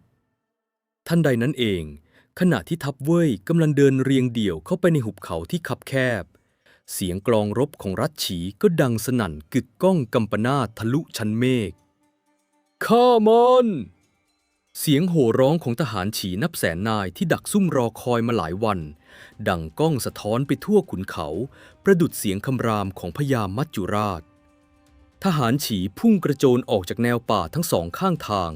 ราวกับกระแสน้ำป่าที่ไหลหลากลงมาจากยอดเขา หาฝนเก่าทันระดมยิงตกลงมาใส่ขบวนทัพเว่ยดังหาฝน ทหารม้าฉีควบตะบึงเข้าชาร์จทำลายรูปขบวนที่หลวมโพรกของศัตรูอย่างง่ายดาย ทัพเว่ยที่ทั้งเหนื่อย หิว และไม่ทันตั้งตัว ถูกจู่โจมตีอย่างหนักหน่วงจนแตกพ่ายในเสี้ยววินาที ทหารอู่จูที่เคยเกรียงไกรบัดนี้ไม่มีแม้แต่เรี่ยวแรงจะยกดาบขึ้นป้องกันตัว พวกเขาถูกฟันล้มตายระเนระนาดเลือดสีแดงฉานไหลย้อมแผ่นดินกุ้ยหลิงจนเจิ่งนอง เสียงโลหะปะทะกัน เสียงม้าร้องครวญครางและเสียงกรีดร้องขอชีวิตของทหารเว่ยผสมปนเปกันกลายเป็นบทเพลงนรกที่ดังก้องสมรภูมิ ผางจเวียนตกตะลึงจนทำอะไรไม่ถูก ม้าศึกของเขาตื่นตระหนกกระโดดไปมา ยอดขุนพลแห่งเว่ยพยายามตะโกนสั่งให้ทหารตั้งแถวรับมือ แต่เสียงของเขากลับถูกกลืนหายไปในความโกลาหล ทหารของเขากำลังถูกสังหารหมู่ ราวกับหมูหมาที่รอการเชือด ผางจเวียนชักกระบี่ออกมาปัดป้องลูกศรที่พุ่งเข้ามา แต่เขาตระหนักดีว่าสถานการณ์นี้เกินกว่าจะแก้ไขได้แล้ว กองทัพของเขาถูกฉีกออกเป็นชิ้นๆอย่างสมบูรณ์แบบในห่วงเวลาแห่งความเป็นความตายนั่นเอง จิตใต้สำนึกของผางจเวียนก็ทำงานอย่างหนัก เทียนจี้เป็นเพียงแม่ทัพที่เก่งกาจในการรบพุ่ง แต่ไม่เคยมีสติปัญญาที่ลึกล้ำซับซ้อนถึงเพียงนี้ ใครกันที่สามารถคิดค้นกลยุทธ์ที่เล่นกับจิตวิทยาและจุดอ่อนของศัตรูได้อย่างเลือดเย็นและไร้ร่องรอยเช่นนี้ ทิ้งหานต่านแกล้งบุกต้าเหลียงแล้วมาซุ่มโจมตีที่กุ้ยหลิง กลหมากนี้มันช่างคุ้นเคยราวกับเคยได้ยินมาจากตำราพิชัยสงครามเล่มใดเล่มหนึ่ง ดวงตาของผางจุเวียนเบิกกว้าง ร่างกายของเขาสั่นสะท้าน ไม่ใช่เพราะความกลัวคมดาบฆ่าศึก แต่เป็นความกลัวต่อชื่อหนึ่งที่ผุดขึ้นมาในหัว เป็นไปไม่ได้ไอ้คนพิการนั่นมันน่าจะตายไปแล้ว ผางจุเวียนคำรามในลำคอ แต่ในใจลึกๆเขารู้ดีว่าบนแผ่นดินกว้างใหญ่นี้มีเพียงคนเดียวเท่านั้นที่สามารถเดินหมากกระดานนี้ได้ซุนปินผางจุเวียนจำต้องกลืนเลือดและความอัปยศลงคอ เขารวบรวมทหารองครักษ์ที่เหลืออยู่เพียงน้อยนิดตีฝ่าวงล้อมหลบหนีออกจากหุบเขากุ้ยหลิงไปได้อย่างทุลักทุเลทิ้งซากศพของทหารอู่จูนับหมื่นนายและเกียรติยศของความไร้พ่ายเอาไว้เบื้องหลังศึกกุ้ยหลิงจบลงด้วยชัยชนะอย่างเด็ดขาดของกองทัพฉี รัฐเว่ยสูญเสียกำลังรบหลักไปมหาศาลอำนาจที่เคยแผ่ขยายไปทั่วทิศต้องหดตัวกลับเข้าสู่เมืองหลวงซุนปินและเถียนจี้ยกทัพกลับรัฐฉีอย่างผู้ชนะได้รับการสรรเสริญจากกษัตริย์และราษฎรทว่าซุนปินรู้ดีว่าสงครามยังไม่จบรัฐเว่ยยังไม่ล่มสลายและผางเจวียนยังมีชีวิตอยู่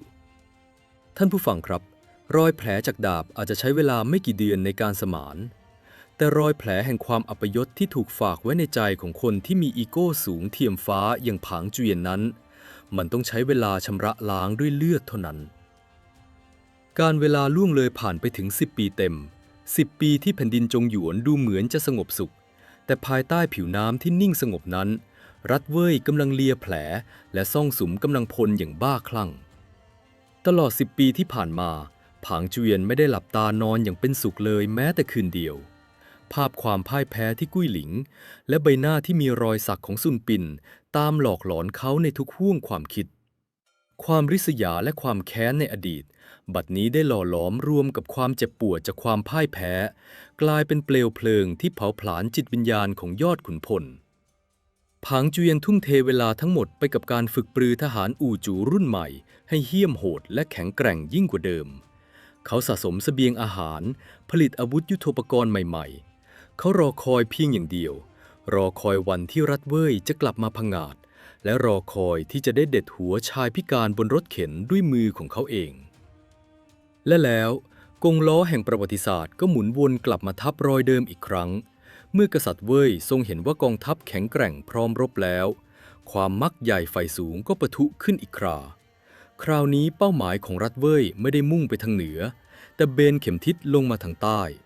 เป้าหมายคือการกลืนกินรัฐหารรัฐเล็กๆที่อยู่ติดกันผางเจวียนนำทัพอู่จูที่ฟื้นคืนชีพขึ้นมาใหม่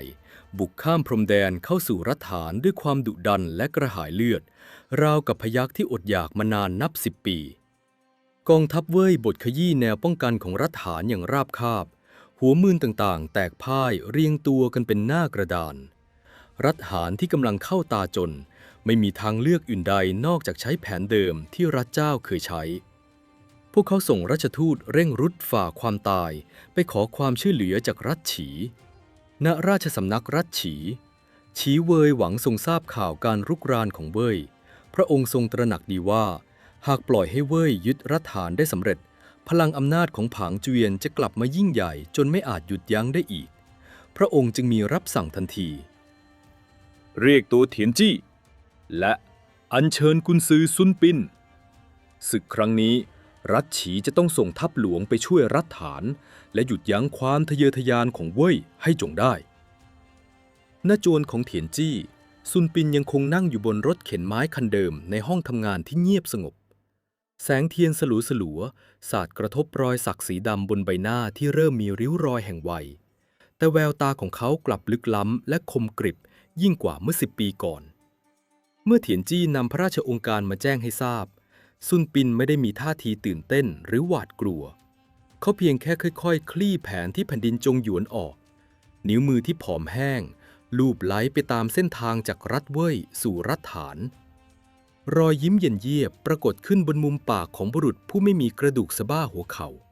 10 ปีแล้วสินะซุนปินพึมพำเบาๆ10 ปีที่ข้าปล่อยให้เจ้ามีชีวิตรอด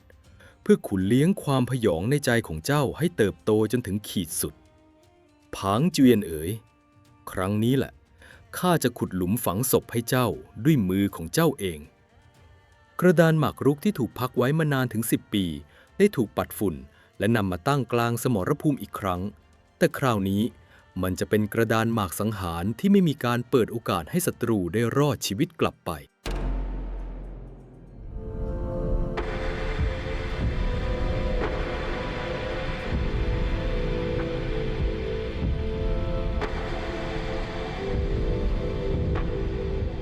ท่านผู้ฟังครับในโลกของการทำศึกสงคราม สิ่งที่น่ากลัวยิ่งกว่าคมหอกคมดาบหรือหาฝนเกาทันก็คือความทรงจำและความแค้นที่ฝังรากลึกอยู่ในจิตใจของมนุษย์10 ปีที่ผ่านมาซุนปินและผางเจวียนต่างฝ่ายต่างซ่อนตัวอยู่ในเงามืดเฝ้ารอคอยจังหวะเวลาที่จะได้ห้ำหั่นกันอีกครั้งและเมื่อรัฐเวยเปิดฉากรุกรานรัฐฐานกระดานหมากรุกที่เปื้อนเลือดก็ถูกกางออกอีกครากองทัพฉีนับแสนนายภายใต้การนำของแม่ทัพเถียนจี้และกุนซือซุนปินเคลื่อนพลออกจากเมืองหลวงมุ่งหน้าสู่สมรภูมิ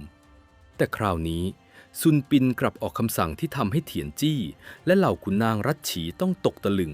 จนแทบไม่เชื่อหูตัวเอง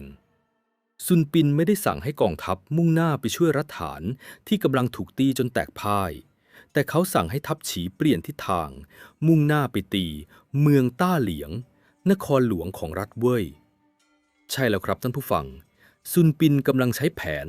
ล้อมเว่ยช่วยเจ้าหรือในกรณีนี้คือล้อมเว่ยช่วยหารซ้ำรอยเดิมกับเมื่อ10 ปีก่อนแบบไม่มีผิดเพี้ยนเถียนจี้ถึงกับเหงื่อตกเขารีบควบม้าเข้ามาที่รถเข็นของซุนปินถามด้วยความกังวลอย่างสุดขีดว่าท่านกุนซือแผนการนี้เราเคยใช้มาแล้วเมื่อ10 ปีก่อนที่ศึกกุ้ยหลิงผางเจวียนย่อมรู้ทันและเตรียมการรับมือไว้อย่างแน่นอนการใช้กลยุทธ์เดิมซ้ำสองกับศัตรูระดับนี้มิใช่การรนหาที่ตายหรอกหรือซุนปินลืมตาขึ้นช้าๆรอยยิ้มอันลึกลับปรากฏขึ้นบนใบหน้าที่มีรอยสักของเขาแววตาของบุรุษบนรถเข็นไม่ได้มีความหวาดหวั่นแม้แต่น้อยเขายกพัดขนนกขึ้นชี้ไปทางทิศตะวันตกทิศที่ตั้งของนครหลวงรัฐเว่ยท่านแม่ทัพเถียนจี้ซุนปินกล่าวด้วยน้ำเสียงเยือกเย็นการใช้แผนเดิมซ้ำสองหากศัตรูเป็นคนทั่วไปย่อมถือเป็นความโง่เขลาแต่ศัตรูของเราคือผางเจวียนชายผู้มีอัตตาและศักดิ์ศรีสูงเทียมฟ้าการที่เราใช้แผนเดิมที่เคยทำให้เขาพ่ายแพ้อย่างอัปยศที่สุดมาใช้ซ้ำมันไม่ใช่แค่การเดินทัพแต่มันคือการตบหน้าและเหยียบย่ำศักดิ์ศรีของเขาอย่างจังซุนปินอธิบายต่อด้วยความลึกล้ำว่าเมื่อผางเจวียนรู้ว่าเราใช้แผนเดิมเขาจะไม่เพียงแค่ถอนทัพกลับมาช่วยเมืองหลวงแต่ความโกรธแค้นและความรู้สึกถูกหยามเกียรติจะทำให้เขาคลุ้มคลั่งเขาจะละทิ้งความเยือกเย็นทั้งหมดและมุ่งเป้าหมายเดียวคือการบดขยี้เราให้แหลกคามือเพื่อล้างอายจาก10 ปีก่อนและเมื่อใดที่แม่ทัพปล่อยให้ความโกรธนำทางเมื่อนั้นจุดตายของเขาก็จะเปิดกว้างและมันก็เป็นไปตามที่ซุนปินคาดการไว้ทุกประการครับท่านผู้ฟังเมื่อข่าวกรองส่งไปถึงแนวหน้าว่ากองทัพฉีกำลังมุ่งหน้าไปตีเมืองต้าเหลียงอีกครั้งผางเจวียนที่กำลังจะบดขยี้รัฐฐานได้สำเร็จถึงกับระเบิดอารมณ์โกรธออกมาอย่างบ้าคลั่งเขากระชากโต๊ะแผนที่จนพังพินาศดวงตาแดงก่ำราวกับสัตว์ร้ายที่ถูกยั่วยุซุนปินไอ้คนพิการชั้นต่ำผางเจวียนคำรามลั่นค่ายทหารเสียงของเขาดุดันจนทหารองครักษ์ยังต้องถอยกรูดมึงคิดว่ามึงฉลาดนักหรือมึงคิดว่ากุศโลบายตื้นๆที่เคยใช้หลอกข้าเมื่อ10 ปีก่อนจะใช้ได้ผลกับข้าเป็นครั้งที่2กระนั้นหรือได้ในเมื่อมึงรนหาที่ตายข้าก็จะสนองให้ข้าจะเอาเลือดของมึงมาล้างรอยอัปยศที่กุ้ยหลิงให้จงได้ผางเจวียนสั่งถอนทัพจากรัฐฐานทันทีแต่คราวนี้เขาไม่ได้ถอยทัพแบบไร้ระเบียบเหมือนในอดีตเขากรีดทาทัพอู่จูอันเกรียงไกรกลับมาด้วยรูปขบวนที่รัดกุมและเต็มไปด้วยจิตสังหารเขาพร้อมที่จะขยี้กองทัพฉีให้กลายเป็นผุยผงเมื่อทัพเว่ยเคลื่อนตัวเข้าใกล้พรมแดนซุนปินก็เริ่มเดินหมากตาต่อไปซึ่งเป็นหมากที่พิสดารและเหี้ยมโหดที่สุดในประวัติศาสตร์สงครามจิตวิทยาทันทีที่กองทัพฉีข้ามพรมแดนเข้าสู่ดินแดนของรัฐเว่ยแทนที่ซุนปินจะสั่งให้ตั้งค่ายเตรียมรับมือหรือบุกตะลุยไปข้างหน้าเขากลับออกคำสั่งที่ทำให้ทหารฉีทุกคนต้องมึนงงเขาสั่งให้ถอยทัพกลับรัฐฉีทันทีการกระทำเช่นนี้ดูเผินๆเหมือนทัพฉีหวาดกลัวขบวนทัพอันยิ่งใหญ่ของผางเจวียนจนหัวหดเพิ่งข้ามพรมแดนมาได้ไม่ทันไรก็หันหลังวิ่งหนีแต่ซุนปินได้แอบซ่อนคมดาบที่มองไม่เห็นเอาไว้ในการถอยทัพครั้งนี้ นั่นคือคำสั่งลับที่ส่งตรงถึงนายกองทุกคน ในวันแรกที่เราตั้งค่ายก่อนจะถอยทัพซุนปินสั่งการเสียงเรียบจงสั่งให้ทหารขุดเตาหุงข้าวสำหรับประกอบอาหารเป็นจำนวน100,000 เตา เตาหุงข้าวในยุคโบราณคือหลุมดินที่ขุดขึ้นเพื่อก่อไฟและวางหม้อสำริดสำหรับต้มข้าว เตา1 ใบสามารถเลี้ยงทหารได้จำนวนหนึ่ง การนับจำนวนเตาหุงข้าวในค่ายทหารที่ศัตรูทิ้งไว้ คือวิธีที่แม่นยำที่สุดในการประเมินกำลังพลของฝ่ายตรงข้ามในยุคที่ไม่มีเทคโนโลยีสอดแนม ทหารฉีทำตามคำสั่งอย่างเคร่งครัดในวันแรกที่เหยียบแผ่นดินเว่ยพวกเขาขุดเตาหุงข้าวถึง100,000 เตาร่องรอยของค่ายทหารกว้างใหญ่ไพศาลควันไฟลอยคลุ้งไปทั่วบริเวณวันรุ่งขึ้นทัพฉีเริ่มถอนกำลังถอยร่นกลับไปทางทิศตะวันออกและเมื่อผางเจเวียนนำทัพหน้าเดินทางมาถึงค่ายทหารฉีที่ถูกทิ้งร้างเขาลงจากม้าศึกเดินตรวจดูสภาพค่ายด้วยตนเองเมื่อหน่วยสอดแนมเข้ามารายงานว่านับจำนวนเตาหุงข้าวได้ถึง100,000 เตาผางเจเวียนก็ขมวดคิ้วแน่น100,000 เตาแสดงว่ากำลังพลของพวกมันยังมีเต็มร้อยผางเจเวียนวิเคราะห์ซุนปินคงตั้งใจจะล่อข้าให้เข้าไปลึกในดินแดนของมันข้าจะต้องระมัดระวังให้มากยอดขุนพลรักเว่ยยังคงรักษาสติและนำทัพไล่ตามไปอย่างรัดกุมแต่แล้วในค่ำคืนที่2ของการถอยทัพซุนปินได้ออกคำสั่งที่2คืนนี้ให้ทหารขุดเตาหุงข้าวลดลงเหลือเพียง 50,000 เตาเช้าวันต่อมาเมื่อทัพฉีถอนตัวออกไปและผางเจเวียนนำทัพไล่ตามมาจนถึงค่ายแห่งที่2เขาเดินไปหยุดอยู่หน้าเศษเท่าฐานที่เย็นชืดหน่วยสอดแนมวิ่งเข้ามารายงานด้วยน้ำเสียงตื่นเต้นเรียนท่านแม่ทัพค่ายแห่งนี้มีร่องรอยการขุดเตาหุงข้าวเพียง 50,000 เตาเท่านั้นขอรับดวงตาของผางเจเวียนเบิกกว้างขึ้นเล็กน้อยความสงสัยเริ่มก่อตัวขึ้นในใจทำไมเตาหุงข้าวถึงลดลงครึ่งหนึ่งในชั่วข้ามคืนหรือว่าทหารฉีจะเริ่มแตกแถวและกลไกทางจิตวิทยาที่ซุนปินวางไว้ก็ทำงานถึงขีดสุดในวันที่3ของการถอยทัพคืนนี้ซุนปินกล่าวกับเถียนจี้รอยยิ้มเย็นเยียบฉาบอยู่บนใบหน้าให้ลดจำนวนเตาหุงข้าวลงเหลือเพียง 30,000 เตาเมื่อผางเจเวียนควบม้ามาถึงค่ายทหารฉีแห่งที่3ในวันถัดมาและได้รับรายงานว่าจำนวนเตาหุงข้าวเหลือเพียง 30,000 เตาฟางเส้นสุดท้ายแห่งความเยือกเย็นของเขาก็ขาดสะบั้นลงเสียงหัวเราะอันดุดันและเย้ยหยันของยอดขุนพลรัฐเว่ยดังก้องไปทั่วทั้งค่ายทหารที่ว่างเปล่าผางเจเวียนเงยหน้ามองท้องฟ้าหัวเราะจนตัวโยนความพยองในศักดิ์ศรีและความเกลียดชังที่สุมอกบดบังวิจารณญาณทั้งหมดของเขาไปจนสิ้น ข้าบอกพวกเจ้าแล้วอย่างไรเล่าผางเจเวียนหันไปตะโกนใส่เหล่าขุนพลของตนข้าเคยพูดไว้เสมอว่าทหารรัฐฉีมันก็แค่พวกขี้ขลาดตาขาวตอนที่พวกมันอยู่ในแผ่นดินตัวเองก็ทำเป็นเก่งกล้าแต่พอข้ามพรมแดนมาเจอแสนยานุภาพของกองทัพอู่จูแห่งรัฐเว่ยเพิ่งจะผ่านมาได้แค่3 วันทหารของพวกมันก็หวาดกลัวจนหนีทัพไปเกินกว่าครึ่งแล้วจาก100,000เหลือเพียง 30,000กองทัพของซุนปินกำลังแตกสลายท่านผู้ฟังครับซุนปินเข้าใจอคติของชาวเว่ยอย่างลึกซึ้งชาวเว่ยได้รับการปลูกฝังให้เชื่อมั่นในความแข็งแกร่งของตนเองและมักจะดูถูกทหารรัฐฉีว่าอ่อนแอเมื่อผางเจเวียนเห็นภาพลวงตาที่สอดคล้องกับอคติในใจของตนเองเขาจึงเชื่ออย่างสนิทใจโดยไม่ระแวงเลยแม้แต่น้อยว่านี่คือหลุมพรางทางจิตวิทยาที่ถูกขุดขึ้นมาเพื่อฝังร่างของเขาโดยเฉพาะด้วยความกลัวว่ากองทัพฉีที่เหลือเพียง 30,000 นายจะหนีรอดข้ามพรมแดนกลับไปได้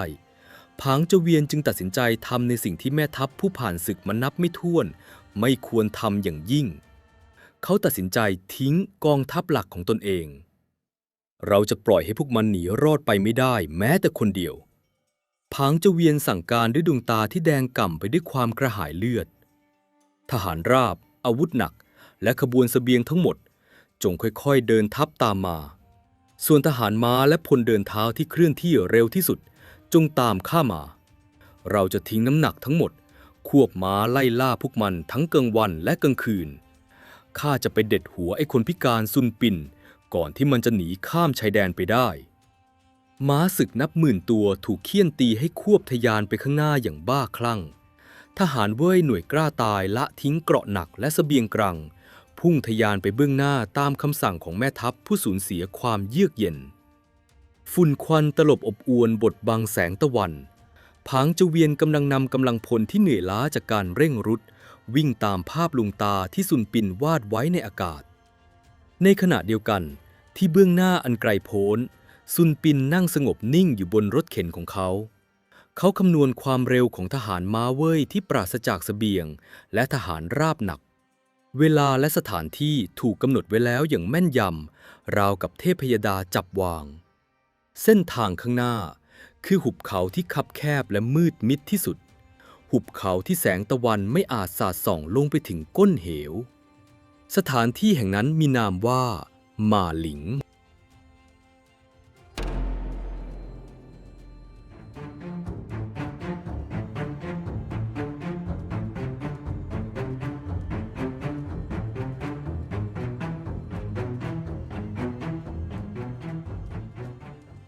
ท่านผู้ฟังครับเส้นทางแห่งความตายบางครั้งก็ไม่ได้ถูกปูด้วยขวากหนามหรือหอกดาบที่แหลมคมแต่มันกลับถูกปูด้วยความหยิ่งยโสอคติและความหลงผิดของตัวเราเองการไล่ล่าอย่างบ้าคลั่งของผางจเวียนดำเนินไปอย่างไม่คิดชีวิตทิ้งกองเสบียงทิ้งทหารเกราะหนักทิ้งแม้กระทั่งสติสัมปชัญญะที่แม่ทัพพึงมีเขามองเห็นเพียงภาพลวงตาที่ซุนปินวาดไว้ในอากาศภาพของทหารรัชฉีที่กำลังแตกพ่ายและวิ่งหนีตายอย่างขี้ขลาดตะขาวในขณะที่กองทัพม้าของรัฐเว่ยกำลังควบตะบึงจนม้าศึกหลายตัวน้ำลายฟูมปากและล้มพับลงไปกองกับพื้นซุนปินและเถียนจี้ได้นำกองทัพรัชฉีที่แท้จริงซึ่งเต็มเปี่ยมไปด้วยพละกำลังและความสดชื่นมาหยุดรออยู่ที่สถานที่แห่งหนึ่งสถานที่ที่ถูกธรรมชาติสรรสร้างขึ้นมาเพื่อเป็นสุสานฝังกลบความพยองโดยเฉพาะสถานที่แห่งนี้มีนามว่าหุบเขาหม่าหลิงท่านผู้ฟังลองจินตนาการถึงภูมิประเทศของหม่าหลิงดูสิครับมันไม่ใช่ทุ่งราบกว้างใหญ่ที่เหมาะแก่การทำศึกรถม้าแต่มันคือช่องเขาที่คับแคบและลึกชันราวกับรอยแยกของแผ่นดินสองฝากฝั่งขนาบข้างด้วยหน้าผาหินที่สูงตระหง่านจนบดบังแสงตะวันต้นไม้โบราณขึ้นรกทึบจนแสงแดดแทบจะส่องลงมาไม่ถึงพื้นดินเส้นทางสัญจรตรงกลางนั้นแคบเสียจนรถม้าศึกไม่สามารถวิ่งสวนทางกันได้หากมีกองทัพใดถูกต้อนหลงเข้ามาในหุบเขาแห่งนี้แล้วถูกปิดหัวปิดท้ายมันก็ไม่ต่างอะไรกับการเดินเรียงเดี่ยวเข้าไปในโลงศพหินที่ถูกปิดตายอย่างสมบูรณ์ซุนปินนั่งอยู่บนรถเข็นของเขาทอดสายตามองความมืดมิดของหุบเขาหม่าหลิงด้วยแววตาที่เยือกเย็นจนน่าสะพรึงกลัวเขาคำนวณระยะทางความเร็วของทหารม้าเว่ยและสภาพอากาศเอาไว้อย่างทะลุปรุโปร่งซุนปินหันไปพยักหน้าให้กับเถียนจี้ขุนพลใหญ่แห่งรัฐฉีไม่รอช้าสั่งการให้ทหารระดมกำลังตัดต้นไม้ขนาดใหญ่บนยอดเขากลิ้งลงมาขวางปิดเส้นทางออกที่ปลายหุบเขาหม่าหลิงจนมิดชิดกำแพงท่อนไม้และก้อนหินเหล่านั้นกลายเป็นกำแพงมรณะที่ไม่มีใครสามารถฝ่าออกไปได้เมื่อจัดการปิดประตูตายเสร็จสิ้นซุนปินได้สั่งให้ทหารเข็นรถม้าของเขาไปหยุดอยู่ตรงบริเวณจุดที่แคบที่สุดของเส้นทางตรงนั้นมีต้นไม้โบราณขนาดมหึมาต้นหนึ่งยืนต้นตระหง่านอยู่ริมทางลำต้นของมันใหญ่โตราวกับเสาค้ำสวรรค์ซุนปินชี้พัดขนนกไปที่ต้นไม้ต้นนั้นแล้วออกคำสั่งด้วยน้ำเสียงที่ราบเรียบทว่าเฉียบขาดจงถากเปลือกไม้ของต้นไม้ต้นนี้ออกถากออกให้กว้างที่สุดจนกว่าจะเห็นเนื้อไม้สีขาวสว่างที่อยู่ด้านในทหารชี้หลายนายรีบนำขวานและมีดสั้นเข้าไปถากเปลือกไม้สีน้ำตาลเข้มออกตามคำสั่งเปลือกไม้หนาเตอะร่วงหล่นลงกองกับพื้นเผยให้เห็นเนื้อไม้ด้านในที่มีสีขาวซีดตัดกับความมืดครึ้มของสภาพแวดล้อมโดยรอบอย่างชัดเจนเมื่อพื้นที่สีขาวบนลำต้นกว้างพอซุนปินได้หยิบแท่งถ่านสีดำสนิทขึ้นมาเขาจ้องมองเนื้อไม้สีขาวนั้นอยู่เนิ่นนาน10 ปีแห่งความเจ็บปวด 10 ปีที่ต้องทนทุกข์ทรมานกับรอยแผลที่หัวเข่าและรอยสักประจานบนใบหน้า บัดนี้ทุกความแค้นทุกหยดน้ำตาได้ถูกกลั่นกรองและควบแน่นลงมาอยู่ที่ปลายแท่งฐานนี้แล้ว มือที่ผอมเกรงของซุนปินค่อยๆบรรจงเขียนตัวอักษรลงบนเนื้อไม้สีขาวนั้นอย่างช้าๆ แต่ละขีดแต่ละเส้นเต็มไปด้วยพลังแห่งจิตสังหารที่รุนแรงที่สุด ข้อความนั้นมีเพียงสั้นๆ แต่กลับเป็นคำพิพากษาที่เหี้ยมโหดที่สุดในประวัติศาสตร์ ผางจูเวียน สิ้นชีพใต้ต้นไม้ต้นนี้ ท่านผู้ฟังครับ การฆ่าศัตรูให้ตายในสมรภูมินั้นเป็นเรื่องปกติของสงคราม แต่การเขียนคำทำนายล่วงหน้าเพื่อบอกให้ศัตรูรู้ตัวในวินาทีสุดท้ายว่า ตนเองพ่ายแพ้ต่อใคร พ่ายแพ้อย่างไร และกำลังจะตายที่ไหน นี่คือการทำลายล้างที่ลึกล้ำไปถึงระดับจิตวิญญาณ ซุนปินไม่ได้ต้องการแค่พรากชีวิตของผางจือเวียน แต่เขาต้องการเหยียบย่ำอีโก้ บทขยี้ความหยิ่งยโส และทำให้ผางจือเวียนต้องตายไปพร้อมกับความรู้สึกที่ว่า ตนเองเป็นเพียงแค่หมากตัวหนึ่งในกำมือของชายพิการที่เขาเคยดูถูกมาตลอดชีวิต หลังจากที่ซุนปินเขียนข้อความเสร็จสิ้น เขาได้คัดเลือกพลหน้าไม้และเก่าทันที่แม่นยำที่สุดของกองทัพรัชฉีจำนวนกว่า 10,000 นาย สั่งให้พวกเขากระจายกำลังกันปีนขึ้นไปซุ่มซ่อนตัวอยู่บนหน้าผาสูงชันทั้งสองฝากฝั่งของหุบเขามาหลิง ทหารหน้าไม้เหล่านั้นพรางตัวเข้ากับโขดหินและพุ่มไม้ ขึงสายหน้าไม้จนตึงเปรี้ย ลูกศรเหล็กคมกริบนับหมื่นดอกถูกพาดเตรียมพร้อมไว้ ซุนปินได้มอบคำสั่งสุดท้ายที่เด็ดขาดและไร้ความปราณีที่สุด เมื่อดวงอาทิตย์ลับขอบฟ้าและความมืดมิดเข้ากลืนกินหุบเขาแห่งนี้ พวกเจ้าจงจับตาดูที่โคนต้นไม้ใหญ่ต้นนั้นเอาไว้ให้ดี ไม่ว่าจะเกิดเสียงกึกก้องประการใด อย่าได้เคลื่อนไหวจนกว่า พวกเจ้าจะเห็นแสงเพลิงสว่างขึ้นที่หน้าต้นไม้ต้นนั้น ทันทีที่แสงไฟจุดประกายขึ้น จงระดมยิงเกาทันทุกดอกที่มี พุ่งตรงไปยังจุดกำเนิดแสงนั้นให้หมดสิ้น เมื่อการเตรียมการทุกอย่างเสร็จสิ้น ซุนปินและเถียนจี้ก็นำกำลังพลหลักถอยร่นขึ้นไปบนที่สูง ปล่อยให้หุบเขาหมาหลิงจมดิ่งลงสู่ความเงียบสงัด เป็นความเงียบที่หนาวเหน็บและน่าสะอิดสะเอียน ราวกับลมหายใจของมัจจุราชที่กำลังรอคอยการมาเยือนของเหยื่ออันโอชะ การเวลาค่อยๆคืบคลานผ่านไป ดวงตะวันสีเลือดค่อยๆลับหายไปหลังทิวเขา ท้องฟ้าถูกฉาบทาด้วยสีดำสนิท คืนนี้เป็นคืนเดือนมืด ไร้ซึ่งแสงดาวและแสงจันทร์ หุบเขามาหลิงตกอยู่ในความมืดมิดจนมองไม่เห็นแม้แต่นิ้วมือของตนเอง เสียงเดียวที่ดังแว่วมาตามสายลม คือเสียงนกเขาแมวที่ร้องโหยหวน คล้ายกับเสียงประสานของพูดผีปีศาจ และแล้วในยามพิการที่มืดมิดที่สุดนั่นเอง สิ่งที่ซุนปินคำนวณไว้ก็เริ่มปรากฏเป็นจริง ตึง ตึง ตึง เสียงฝีเท้าของม้าศึกนับหมื่นตัวที่ควบตะบึงมาอย่างยาวนาน ดังกึกก้องสะท้อนเข้ามาในช่องเขาแคบๆ ผสมผสานกับเสียงหอบหายใจอย่างรุนแรงของทหารเว่ยผางเจวียนนำทหารม้าและทหารราบเบาที่เคลื่อนที่เร็วที่สุด บุกทะลวงฝ่าความมืดเข้ามาในหุบเขาหมาหลิง สภาพของกองทัพเว่ยในเวลานี้ไม่ต่างอะไรกับฝูงผีดิบที่หิวโหย พวกเขาไม่ได้กินอาหารไม่ได้หลับนอนมาหลายวัน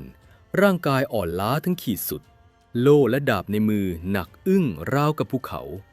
แต่ความบ้าคลั่งของผางเจวียนยังคงใช้แส้เคี่ยนตี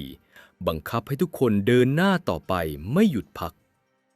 เร่งฝีเท้าเข้าไอ้พวกเศษสวะรัชฉี มันคงหนีไปได้ไม่ไกลนักหรอก จับตัวซุนปินมาให้ข้าให้ได้ เสียงตะโกนของผางเจวียนแหบพร่าและเต็มไปด้วยความวิกลจริต แต่เมื่อขบวนทัพหน้าควบม้าลึกเข้าไปในหุบเขา ทันใดนั้นม้าศึกหลายตัวก็ชะงักงันและส่งเสียงร้องตื่นตระหนก ทหารราบที่วิ่งตามมาชนเข้ากับกองทัพม้าจนล้มลุกคลุกคลาน ขบวนทัพชะงักงันไปหมด เกิดเรื่องอะไรขึ้นทำไมพวกเจ้าถึงหยุดทัพ ผางเจวียนตะโกนถามจากกลางขบวนด้วยความหงุดหงิด เขาชักม้าเบียดเสียดทหารของตนเองขึ้นมาที่แนวหน้า เรียนท่านแม่ทัพ ทหารคนสนิทรายงานด้วยน้ำเสียงสั่นเครือท่ามกลางความมืด เส้นทางข้างหน้าถูกปิดกั้นขอรับ มีต้นไม้ขนาดใหญ่และก้อนหินจำนวนมหาศาลถูกโค่นลงมาขวางทางเอาไว้ รถม้าและกองทัพไม่สามารถผ่านไปได้เลยขอรับ หัวใจของผางเจวียนกระตุกวูบ ความรู้สึกเย็นวาบแล่นปราบจากปลายเท้าขึ้นสู่กระหม่อม ประสบการณ์กรำศึกนับทศวรรษส่งสัญญาณเตือนภัยดังก้องในหัว เส้นทางที่ถูกปิดกั้นอย่างจงใจในภูมิประเทศที่คับขันเช่นนี้ มันคือกลิ่นอายของการซุ่มโจมตีผางเจวียนเพ่งสายตาฝ่าความมืดมิดไปเบื้องหน้า เขามองไม่เห็นศัตรูแม้แต่คนเดียว แต่ท่ามกลางความมืดมิดนั้น สายตาของเขากลับสะดุดเข้ากับเงาลางๆของต้นไม้ใหญ่ที่ยืนต้นอยู่ริมทางลำต้นของมันมีรอยด่างสีขาวขนาดใหญ่ สว่างวาบขึ้นมาท่ามกลางความมืด ราวกับมีใครตั้งใจถากเปลือกไม้ออก และเมื่อเพ่งมองให้ดี เขาเห็นคล้ายกับมีตัวอักษรบางอย่างถูกเขียนเอาไว้บนเนื้อไม้สีขาวนั้น แต่มันมืดเกินไป มืดเกินกว่าที่เขาจะอ่านข้อความนั้นได้ ความสับสน ความโกรธ และความสงสัยตีรวนอยู่ในหัวของผางเจวียน ด้วยสัญชาตญาณของแม่ทัพที่อยากรู้ว่าศัตรูทิ้งข้อความหยามเกียรติอะไรไว้ เขาจึงเผลอทำผิดพลาดร้ายแรงที่สุดในชีวิต จุดไฟ เอาคบเพลิงมาให้ข้า ผางเจวียนตะโกนสั่ง ทหารองครักษ์รีบนำหินเหล็กไฟมากระทบกัน ประกายไฟเล็กๆ แตกกระจาย ก่อนจะตกลงบนคบเพลิงที่ชุบด้วยน้ำมันและย่างไม้พรึบแสงไฟสว่างจ้าลุกโชนขึ้นท่ามกลางความมืดมิดของหุบเขาหม่าหลิง แสงสีส้มแดงของคบเพลิงขับไล่ความมืดออกไป เผยให้เห็นใบหน้าที่เต็มไปด้วยเหงื่อและฝุ่นควันของผางเจวียน ยอดขุนพลรับคบเพลิงมาถือไว้ในมือ แล้วขยับม้าเข้าไปใกล้โคนต้นไม้ใหญ่ต้นนั้น เขายกคบเพลิงขึ้นสูง แสงไฟสาดส่องกระทบตัวอักษรสีดำที่เขียนด้วยแท่งถ่าน สายตาของผางเจวียนค่อยๆไล่อ่านข้อความนั้นทีละตัวทีละคำผางเจวียน สิ้น ชีพ ใต้ ต้น ไม้ ต้น นี้ คบเพลิงในมือของผางเจเวียนร่วงหลุดจากมือตกลงกระแทกพื้น ดวงตาของเขาเบิกกว้างจนแทบจะฉีกขาด รูม่านตาขยายกว้างด้วยความหวาดผวาอย่างถึงที่สุด ขากรรไกรของเขาอ้าค้าง ร่างกายกำยำที่สวมเกราะเหล็กสั่นสะท้านไปถึงกระดูกดำ บัดนี้ปริศนาทั้งหมดกระจ่างแจ้งแล้ว ความจริงอันน่าสะพรึงกลัวพุ่งกระแทกเข้าใส่สมองของเขาอย่างจัง เตาหุงข้าวที่ลดจำนวนลงจาก100,000เหลือ30,000มันไม่ใช่การหนีทัพ การถอยทัพอย่างเร่งรีบ มันไม่ใช่ความขี้ขลาด ทั้งหมดนี้คือภาพลวงตาที่ถูกสร้างขึ้นอย่างแยบยลที่สุด เพื่อล่อลวงให้เขาละทิ้งกองทัพหลัก ละทิ้งเสบียง แล้ววิ่งหน้าตั้งเข้ามาสู่โลงศพแห่งนี้ เขาไม่ได้กำลังไล่ล่าหนูที่หวาดกลัว แต่เขาต่างหากคือหนูโง่เขลาที่วิ่งตามเศษชีสเข้ามาในกรงดักที่มิดชิดที่สุด ซุนปิน เจ้าหลอกข้า เสียงคำรามของผางเจเวียนดังก้องกังวานไปทั่วหุบเขาหมาหลิง มันเป็นเสียงคำรามที่เต็มไปด้วยความเจ็บปวด ความเครียดแค้น และความสิ้นหวังอย่างลึกซึ้งที่สุด เป็นเสียงคำรามของราชสีห์ที่รู้ตัวว่ากำลังจะถูกเชือด แต่ท่านผู้ฟังครับ เสียงคำรามนั้นไม่ได้สร้างความหวาดกลัวให้กับผู้ใดอีกต่อไปแล้ว แต่มันกลับเป็นเสมือนสัญญาณสังหารที่ดังขึ้นพร้อมกับแสงไฟจากคบเพลิงที่ตกลงบนพื้น แสงไฟนั้นคือเป้าหมายที่หน้าไม้นับหมื่นกระบอกกำลังจดจ้องอยู่ ยิง เสียงตะโกนสั่งการของนายกองรัชฉีดังก้องลงมาจากหน้าผาทั้งสองฝากฝั่ง ฟุบ ฟุบ ฟุบ ฟุบ ฟิว เสียงสายหน้าไม้และคันเกาทันนับหมื่นเส้นดีดตัวพร้อมกัน ดังกึกก้องกำปนาตราวกับฟ้าถล่มแผ่นดินทลาย หาฝนลูกศรเหล็กพุ่งแหวกอากาศลงมาจากความมืดมิดเบื้องบน มุ่งตรงเข้าสู่แสงเพลิงที่โคนต้นไม้ ราวกับฝูงผีเสื้อราตรีที่บินเข้าหากองไฟ หาฝนมัจจุราชตกลงมาอย่างบ้าคลั่ง ทหารมาเว่ยที่เบียดเสียดกันอยู่ในหุบเขาแคบๆและเหนื่อยล้าจนแทบไม่มีแรงแม้แต่จะยกโล่ขึ้นเหนือหัว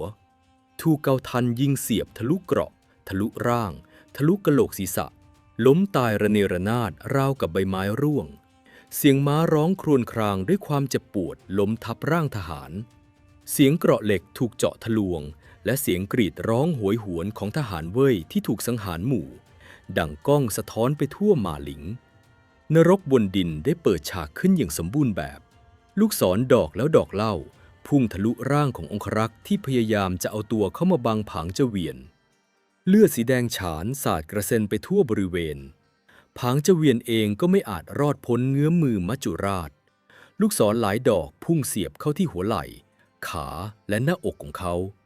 ทะลุเกราะเหล็กที่เคยปกป้องเขามานับครั้งไม่ถ้วนยอดขุนพลแห่งรัฐเว่ยกระอักเลือดคำโตร่างกายของเขาสุดหวบลงพลัดตกจากหลังม้ากลิ้งตกลงไปพิงอยู่กับโคนต้นไม้ใหญ่ต้นไม้ที่มีข้อความประหารชีวิตของเขาเขียนเอาไว้อย่างพอดิบพอดีท่ามกลางความโกลาหลเสียงกรีดร้องและสายฝนลูกศรที่ยังคงตกลงมาอย่างไม่ขาดสายผางเจเวียนนั่งหายใจรวยรินพิงลำต้นไม้เขามองไปรอบๆเห็นกองทัพที่เขาปลุกปั้นมากับมือทหารอู่จูที่เคยเกรียงไกรที่สุดในแผ่นดินบัดนี้กลายเป็นเพียงซากศพที่ถูกยิงจนพรุนเหมือนเม่นไม่มีทหารคนใดสามารถตอบโต้ได้เลยแม้แต่น้อยความหยิ่งยโสความทะเยอทะยานและความพยองในศักดิ์ศรีที่เคยมีสูงเทียมฟ้าบัดนี้พังทลายลงจนไม่เหลือชิ้นดีผางเจเวียนตระหนักแล้วว่าต่อให้เขามีทหารกล้าเป็นล้านคนเขาก็ไม่มีวันเอาชนะสติปัญญาที่ลึกล้ำราวกับห้วงมหาสมุทรของเพื่อนรักที่เขาเคยหักหลังได้เลยซุนปินไม่ได้พิการแค่ร่างกายแต่ซุนปินได้แปรเปลี่ยนความพิการนั้นให้กลายเป็นอาวุธที่คมที่สุดนั่นคือสมองที่เยือกเย็นและปราศจากอัตตาผางเจเวียนใช้มือที่สั่นเทาและเต็มไปด้วยเลือดเอื้อมไปชักกระบี่ประจำกายออกมาจากฝักแสงสะท้อนจากคมกระบี่วาววับท่ามกลางกองเพลิงที่เริ่มลุกไหม้จากคบเพลิงเขามองกระบี่ในมือมองกองทัพที่พินาศและมองทะลุความมืดมิดขึ้นไปบนยอดหน้าผาราวกับจะส่งกระแสจิตไปถึงชายบนรถเข็นรอยยิ้มที่ขมขื่นที่สุดสมเพศตัวเองที่สุดปรากฏขึ้นบนใบหน้าที่เปรอะเปื้อนเลือดของยอดขุนพลผางเจเวียนเงยหน้าขึ้นมองท้องฟ้าที่มืดสนิทก่อนจะเปล่งเสียงสุดท้ายออกมาจากส่วนลึกของวิญญาณสวรรค์โนท้ายที่สุดแล้วข้าช่างทำให้ไอเด็กเมื่อวานซืนนั่นได้ชื่อเสียงระบือไกลเสียจริงชั่ว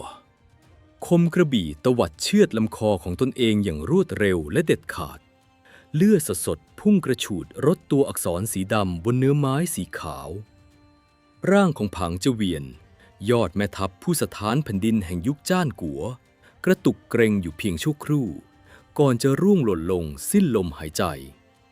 ตายอยู่ใต้ต้นไม้ตามคำพิพากษาของซุนปินอย่างสมบูรณ์แบบการตายของผางเจเวียนและการสูญเสียทหารชั้นยอดทั้งหมดที่หุบเขาหม่าหลิงทำให้รัฐเว่ยสูญเสียอำนาจความเป็นใหญ่ในแดนจงหยวนไปตลอดกาลรัฐเว่ยตกต่ำลงและไม่สามารถกลับมายิ่งใหญ่ได้อีกเลยในขณะเดียวกันชัยชนะอันงดงามและไร้ทิฏฐิครั้งนี้ได้ผลักดันให้ชื่อของซุนปินกลายเป็นตำนานที่ยังมีลมหายใจเขาได้รับการยกย่องให้เป็นหนึ่งในสุดยอดกุนซือที่ยิ่งใหญ่ที่สุดตลอดกาลของประวัติศาสตร์จีนตำราพิชัยสงครามซุนปินถูกสืบทอดและนำมาใช้เป็นแบบแผนในการทำศึกมาอีกนับพันปีการล้างแค้นของซุนปินจบลงแล้วเขาไม่ได้ใช้กำลังบังคับให้ศัตรูคุกเข่าแต่เขาใช้จิตวิทยาการอ่านใจคนและความเข้าใจในจุดอ่อนของมนุษย์บีบคั้นให้ศัตรูที่มีอีโก้สูงที่สุดต้องขุดหลุมฝังศพและปลิดชีพตนเองด้วยความอัปยศที่สุด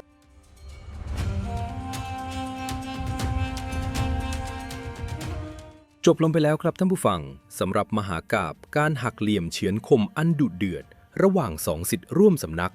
ซุนปินและผางเจวียนในตอนล้อมเว่ยช่วยเจ้าและกลยุทธ์ลดเตาหุงข้าวท่านผู้ฟังรู้สึกขนลุกกับการวางหมากที่เฉียบขาดของซุนปินเหมือนข้าพเจ้าหรือไม่คิดว่าจุดเปลี่ยนสำคัญที่ทำให้ผางเจวียนต้องพ่ายแพ้ยับเยินขนาดนี้คืออะไรคอมเมนต์พูดคุยและวิเคราะห์กันได้ที่ด้านล่างนี้เลยนะครับ และถ้าท่านชื่นชอบการเล่าเรื่องประวัติศาสตร์แบบเจาะลึกเช่นนี้อย่าลืมกด subscribe กดไลค์และกดกระดิ่งแจ้งเตือนเพื่อสนับสนุนข้าพเจ้าและรายการมหากาพย์เลียดก๊กด้วยนะครับแต่ช้าก่อนรายการของเรายังไม่จบเพียงเท่านี้ครับเพราะต่อจากนี้เราจะทำการถอดรหัสตำราพิชัยสงครามหม่าหลิงนำบทเรียนความตายของผางเจวียนมาประยุกต์ใช้กับโลกธุรกิจยุคใหม่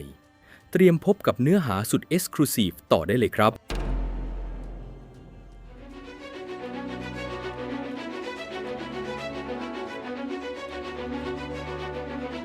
สวัสดีครับท่านผู้ฟังยินดีต้อนรับเข้าสู่ช่วง Exclusive Analysis ถอดรหัสกลยุทธ์จากมหากาพย์เลียดก๊กกันต่อครับหลังจากที่เราได้ดำดิ่งลงไปในสมรภูมิที่นองเลือดและหุบเขาแห่งความตายที่หม่าหลิงภาพการเชือดคอตนเองของผางเจวียนคงยังติดตาใครหลายคน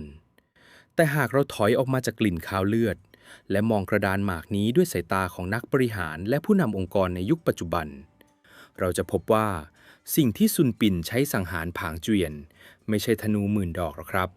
แต่มันคือข้อมูล Data ในโลกธุรกิจปัจจุบันที่ทุกคนพูดถึง Data Driven Decision Making หรือการตัดสินใจโดยใช้ข้อมูลเป็นตัวนำเรามักจะเชื่อมั่นว่าตัวเลขไม่เคยหลอกใครแต่กลยุทธ์ลดเตาหุงข้าวของซุนปินได้ทิ้งบทเรียนราคาแพงระดับโลกเอาไว้ว่า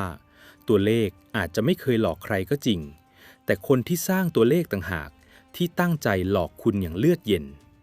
และนี่คือสิ่งที่เราเรียกว่า Information Warfare หรือสงครามข้อมูลข่าวสารครับท่านผู้ฟังลองจินตนาการดูสิครับว่าในยุคจ้านกัวที่ไม่มีดาวเทียมไม่มีระบบเรดาร์ไม่มีซอฟต์แวร์ติดตามตัวการที่แม่ทัพคนหนึ่งจะประเมินกำลังพลของฝ่ายตรงข้ามได้วิธีที่เป็นมาตรฐานและได้รับการยอมรับมากที่สุดในระบบการทหารเวลานั้นคือการให้หน่วยสอดแนมเข้าไปนับเตาหุงข้าวในค่ายทหารที่ศัตรูทิ้งเอาไว้เตาหุงข้าวจึงเปรียบเสมือน Key Performance Indicator หรือ Dashboard ที่ผางเจวียนใช้เพื่อมอนิเตอร์สถานะของคู่แข่งปัญหาของผางเจวียนไม่ใช่การที่เขาไม่ดูข้อมูลนะครับเขาดูข้อมูลอย่างละเอียดเลยทีเดียวเขาส่งหน่วยสอดแนมไปนับเตาหุงข้าวทุกวันแต่วันแรก 100,000 เตาวันที่ 2 50,000 เตาวันที่ 3 30,000 เตาผางเจวียนมองเห็นแนวโน้มของตัวเลขที่ลดลงอย่างหวบหาบแล้วเขาก็ตัดสินใจเทหมดหน้าตักบนแดชบอร์ดนั้นทันทีโดยที่เขาไม่ได้ตระหนักเลยว่าแดชบอร์ดที่เขาดูอยู่นั้นศัตรูเป็นคนเขียนโค้ดและป้อนข้อมูลเข้าไปเองทั้งหมดในโลกของ Corporate Politics และการแข่งขันทางธุรกิจยุคใหม่กลยุทธ์ลดเตาหุงข้าวไม่ได้หายไปไหนครับมันเพียงแค่เปลี่ยนรูปแบบไปซ่อนอยู่ในสิ่งที่เราคุ้นเคยกันดี 1. The Trap of Vanity Metrics กับดักของตัวเลขลวงตาในยุคนี้เตาหุงข้าวขององค์กรอาจจะมาในรูปแบบของข่าว PR การประกาศปลดพนักงาน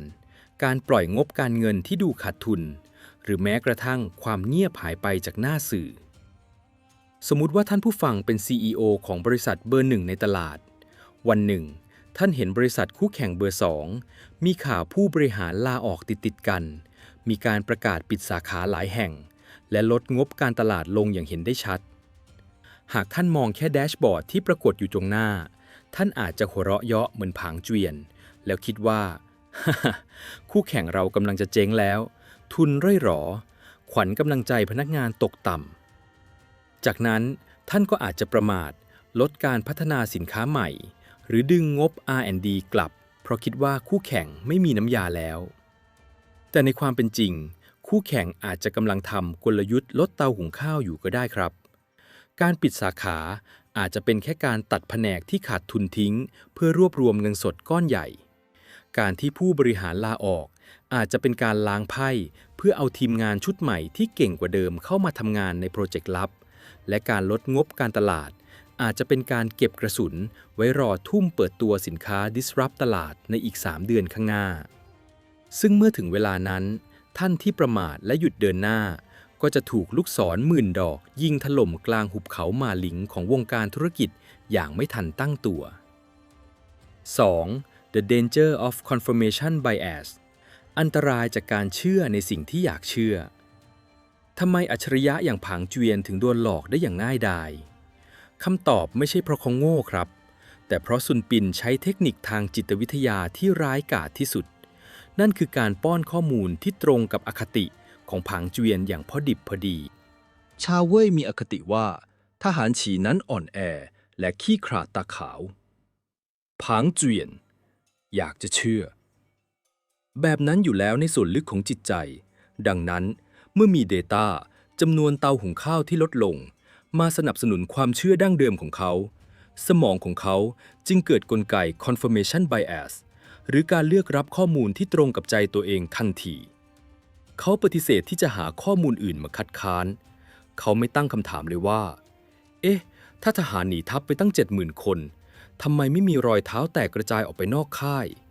ทำไมไม่มีอาวุธถูกทิ้งเรี่ยราด ทำไมรูปกระบวนการถอยทัพถึงยังดูเป็นระเบียบเรียบร้อย ในองค์กรธุรกิจผู้นำหลายคนมักตกหลุมพรางนี้ครับ หากเราเกลียดคู่แข่ง หรือมองว่าสตาร์ทอัพคู่แข่งเป็นแค่เด็กเมื่อวานซืน เมื่อเราได้รับรายงานว่าสตาร์ทอัพเจ้านั้นทำสินค้าออกมามีบั๊กเยอะแยะ เราก็จะรีบสรุปทันทีว่า เห็นไหม ข้าบอกแล้วว่าพวกมันไม่รอดหรอก โดยลืมตั้งคำถามเชิงลึกไปว่า หรือว่าพวกเขากำลังใช้กลยุทธ์ Lean Startup ปล่อยของที่ยังไม่สมบูรณ์ออกมาเทสตลาด เพื่อเก็บ Data จากผู้บริโภคโดยตรงกันแน่ การเชื่อในสิ่งที่ตัวเองอยากเชื่อทำให้เราตาบอดต่อสัญญาณเตือนภัยที่แท้จริง 3. Data Triangulation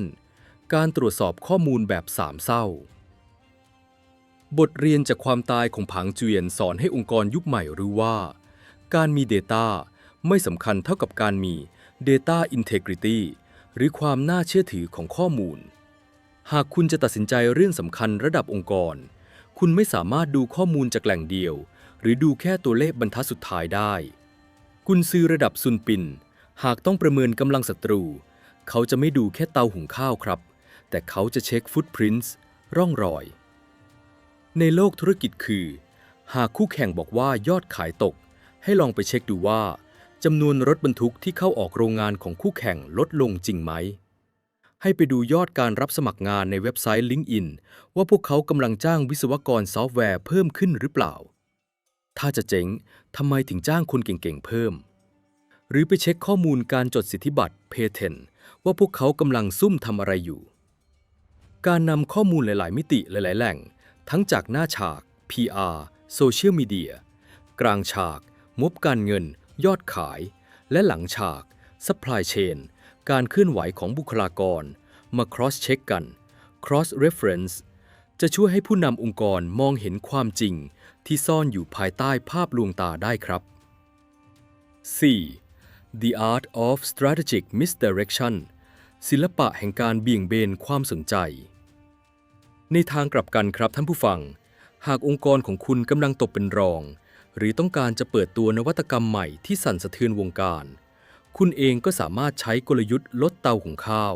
เพื่อสร้าง Information Warfare เอาชนะคู่แข่งรายใหญ่ได้เช่นกัน การสร้างข้อมูลลวง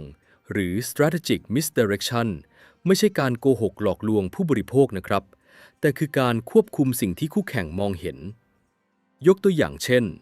ในช่วงที่ Apple กำลังซุ่มพัฒนา iPhone พวกเขาไม่ได้ประกาศให้โลกรู้ว่า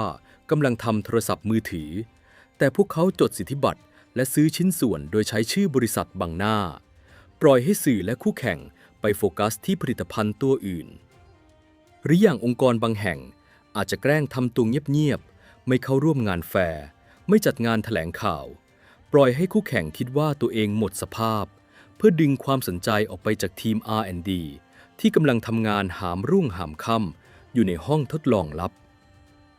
ความลับของการลวงตาไม่ใช่การซ่อนทุกสิ่งให้มิดชิด แต่คือการสร้างจุดสนใจที่สว่างไสวที่สุด ให้ศัตรูจ้องมองไปที่จุดนั้น จนตาบอดและมองไม่เห็นเงามืดที่คุณซ่อนดาบเอาไว้ ท่านผู้ฟังครับ ในสนามรบแห่งธุรกิจยุคดิจิทัล ข้อมูลคือขีปนาวุธที่ทรงพลังที่สุด ใครก็ตามที่สามารถควบคุมแดชบอร์ดของคู่แข่งได้ เท่ากับคนคนนั้นกุมชัยชนะไปแล้วครึ่งหนึ่ง จงระวังเตาหุงข้าวที่ศัตรูจงใจวางทิ้งไว้ให้ท่านนับให้ดี เพราะเมื่อใดที่ท่านวิ่งตามตัวเลขลวงตาเหล่านั้นโดยไร้ซึ่งการตั้งคำถามเมื่อนั้น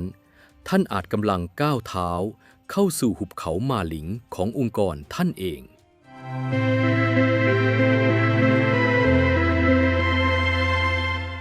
ท่านผู้ฟังครับ เราเดินทางมาถึงบทสรุปสุดท้ายของมหากาพย์ในตอนนี้กันแล้ว ในสมรภูมิแห่งมาหลิง หากเรามองด้วยตาเปล่า อาวุธที่ปิดชีพยอดขุนพลอย่างผางเจียนคือเกาทันนับหมื่นดอกและคมกระบี่ของเขาเอง แต่หากเรามองลึกลงไปถึงแก่นแท้ของจิตวิญญาณ อาวุธที่แท้จริงที่สังหารผางเจียนได้อย่างเลือดเย็นที่สุดไม่ใช่สิ่งอื่นใดเลยครับ แต่มันคืออัตตาของเขาเอง ยินดีต้อนรับเข้าสู่ช่วง Exclusive Analysis ถอดรหัส Corporate Politics ในประเด็นที่ผู้นำระดับสูงทุกคนต้องเผชิญหน้า The Ego Trap หรือกับดักอัตตาของผู้นำ ในโลกของการบริหารธุรกิจ ความเก่งกาจและประสบการณ์คือใบเบิกทางสู่ความสำเร็จ แต่เมื่อความสำเร็จนั้นเดินทางมาถึงจุดสูงสุด สิ่งที่มักจะก่อตัวตามมาอย่างเงียบเชียบดั่งเงาตามตัวก็คือ ความหยิ่งยโส ผางเจียนคือตัวแทนที่ชัดเจนที่สุดของ Executive หรือ CEO ที่ประสบความสำเร็จมาตลอดชีวิตนำทัพชนะทุกสารทิศจนได้รับการขนานนามว่าไร้พ่าย สิ่งเหล่านี้หล่อหลอมให้เขาสร้างหอคอยงาช้างแห่งอีโก้ขึ้นมาขังตัวเองไว้ เขาเชื่อมั่นอย่างหมดใจว่าวิจารณญาณของตนเองนั้นถูกต้องที่สุดและไม่มีใครในใต้ล่าที่จะทับเทียมสติปัญญาของเขาได้โดยเฉพาะอย่างยิ่งชายพิการที่เขาเคยเหยียบย่ำจนจมดินอย่างซุนปินบทเรียนจากความตายของผางเจียนได้มอบกรอบความคิดสำคัญให้กับการบริหารความขัดแย้ง Conflict Management และการรับมือกับคู่แข่งในโลก Corporate Politics ดังนี้ครับ 1. อำนาจของการยอมดูเป็นผู้แพ้ The Power of Appearing Weak ท่านผู้ฟังลองเปรียบเทียบวิถีทางของสองกุนซือนี้ดูสิครับซุนปินคือชายที่ละทิ้งอัตตาไปจนหมดสิ้นเขาเผชิญหน้ากับความอัปยศที่สุดด้วยการแกล้งเป็นคนเสียสติกินมูลสัตว์ดื่มน้ำปัสสาวะเพื่อรักษาชีวิตเมื่อมาเป็นกุนซือเขาก็ยอมนั่งเงียบๆอยู่บนรถเข็นหลังม่านไม้ไผ่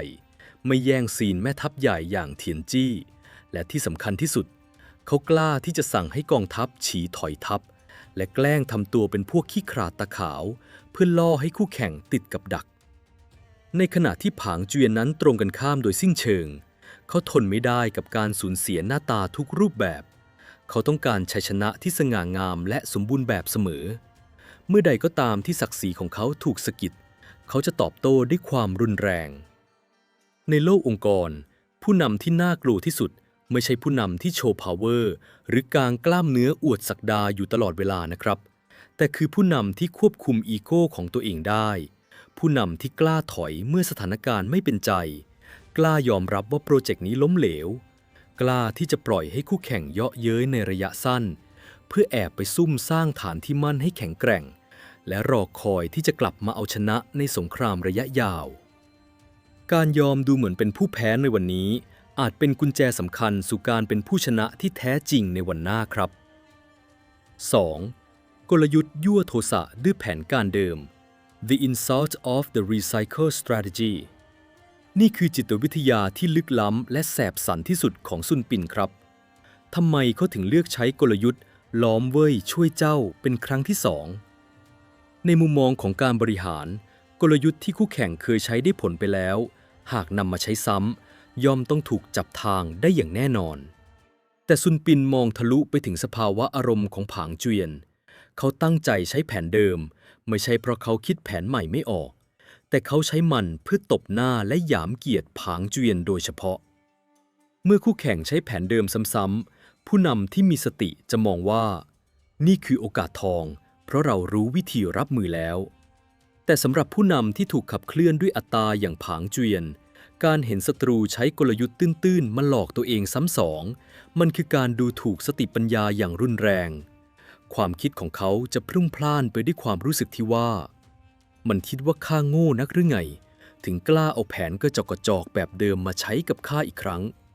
ข้าจะต้องบดขยี้มันให้จงได้เมื่อตกอยู่ในสภาวะนี้อารมณ์โกรธจะเข้ามาไฮแจ็คระบบตรรกะทั้งหมดในสมองทันทีในโลกธุรกิจ เรามักเห็นบริษัทยักษ์ใหญ่ตกหลุมพรางนี้เมื่อสตาร์ทอัพหน้าใหม่หรือคู่แข่งรายเล็กใช้กลยุทธ์การตลาดแบบเดิมๆมาแย่งลูกค้าผู้นำบริษัทยักษ์ใหญ่หลายคนรู้สึกเสียหน้าแทนที่จะตั้งรับอย่างเยือกเย็นกลับสั่งทุ่มงบการตลาดแบบเทหมดหน้าตักหรือลดราคาสินค้าจนขาดทุนย่อยยับเพียงเพื่อต้องการสั่งสอนคู่แข่งให้รู้ซึ้งถึงพลังอำนาจซึ่งนั่นแหละครับคือวินาทีที่ผู้นำก้าวเดินลงสู่หุบเขามรณะด้วยสองเท้าของตนเอง 3. วิสัยทัศน์อุโมงค์ Tunnel Vision เมื่อเป้าหมายเปลี่ยนจากการชนะเป็นการทำลายความผิดพลาดที่ร้ายแรงที่สุดของผางเจียนในศึกนี้คือการสั่งทิ้งกองกำลังทหารราบอาวุธหนักและหน่วยเสบียงทั้งหมดแล้วใช้เพียงทหารม้าควบตะบึง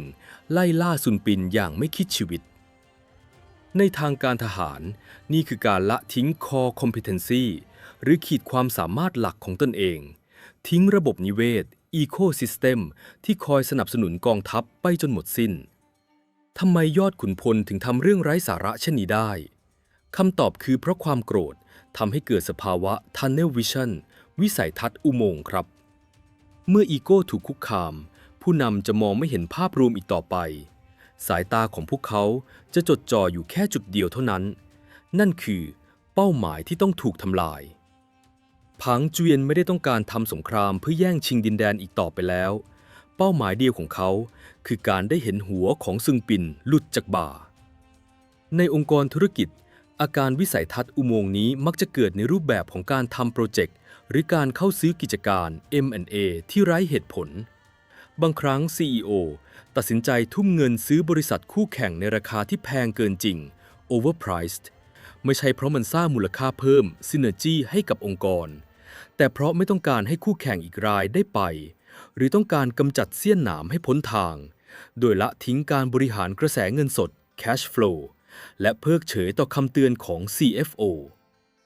การตัดสินใจที่ปราศจากระบบเสบียงสนับสนุนย่อมนำไปสู่ความพังพินาศเสมอ 4. รอยถากบนต้นไม้บทเรียนของการไม่ยอมเป็นทาสอารมณ์ศัตรูท่านผู้ฟังจำฉากที่ผางเจียนจุดคบเพลิงเพื่ออ่านตัวอักษรบนต้นไม้ได้ไหมครับซุนปินไม่ได้เขียนข้อความนั้นเพียงเพื่อเยาะเย้ยแต่เขาใช้ความอยากรู้อยากเห็นและศักดิ์ศรีของผางเจียนนั่นแหละเป็นเป้าเล็งให้ทหารหน้าไม้นับหมื่นยิงลงมาซุนปินรู้ดีว่าคนอย่างผางเจียนไม่มีทางที่จะเห็นข้อความลางๆบนต้นไม้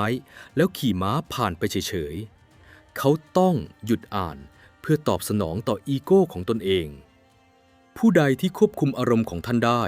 ผู้นั้นก็ควบคุมชีวิตของท่านได้ในสังเวียน Corporate Politics หากมีเพื่อนร่วมงานคู่แข่งหรือแม้แต่เจ้านายพยายามยั่วยุโยนข้อความท้าทายหรือใช้ข้อมูล discredit เพื่อกระตุ้นให้ท่านโกรธ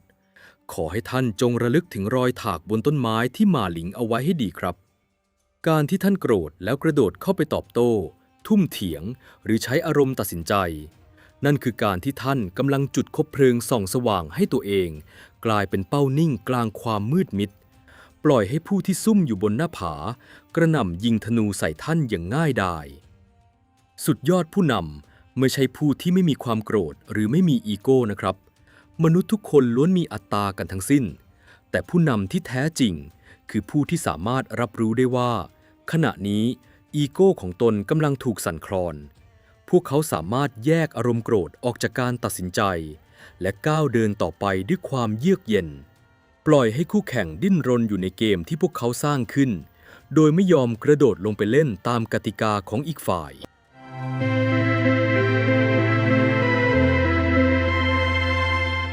มหากาพย์ความแค้นของสองศิษย์ร่วมสำนักปิดฉากลงพร้อมกับหยดเลือดที่โคนต้นไม้ใหญ่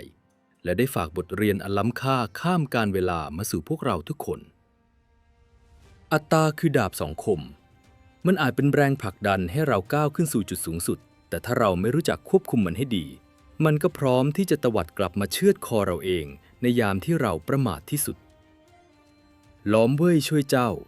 กลยุทธ์ลดเตาหุงข้าวและความตายของผางเจเวียนก็ได้ดำเนินมาถึงบทสรุปอย่างสมบูรณ์แบบแล้วครับขอบคุณท่านผู้ฟังทุกท่านที่ติดตามรับฟังการเจาะลึกทั้งประวัติศาสตร์จิตวิทยาและกลยุทธ์ทางธุรกิจมาอย่างยาวนาน ในตอนต่อไป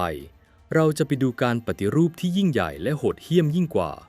ณแดนทางทิศตะวันตกที่ถูกมองว่าล้าหลังและป่าเถื่อนที่สุดแต่พวกเขากำลังจะใช้กฎหมายเลือดพลิกแผ่นดินให้กลายเป็นจักรวรรดิที่รวมประเทศจีนได้เป็นครั้งแรกพบกับซางยางและการปฏิรูปแคว้นฉินที่จะทำให้ท้องพระโรงต้องนองไปด้วยเลือดขุนนางที่ต่อต้านห้ามพลาดเด็ดขาดในมหากาพย์เลียดก๊ก EP ต่อไปสำหรับวันนี้สวัสดีครับ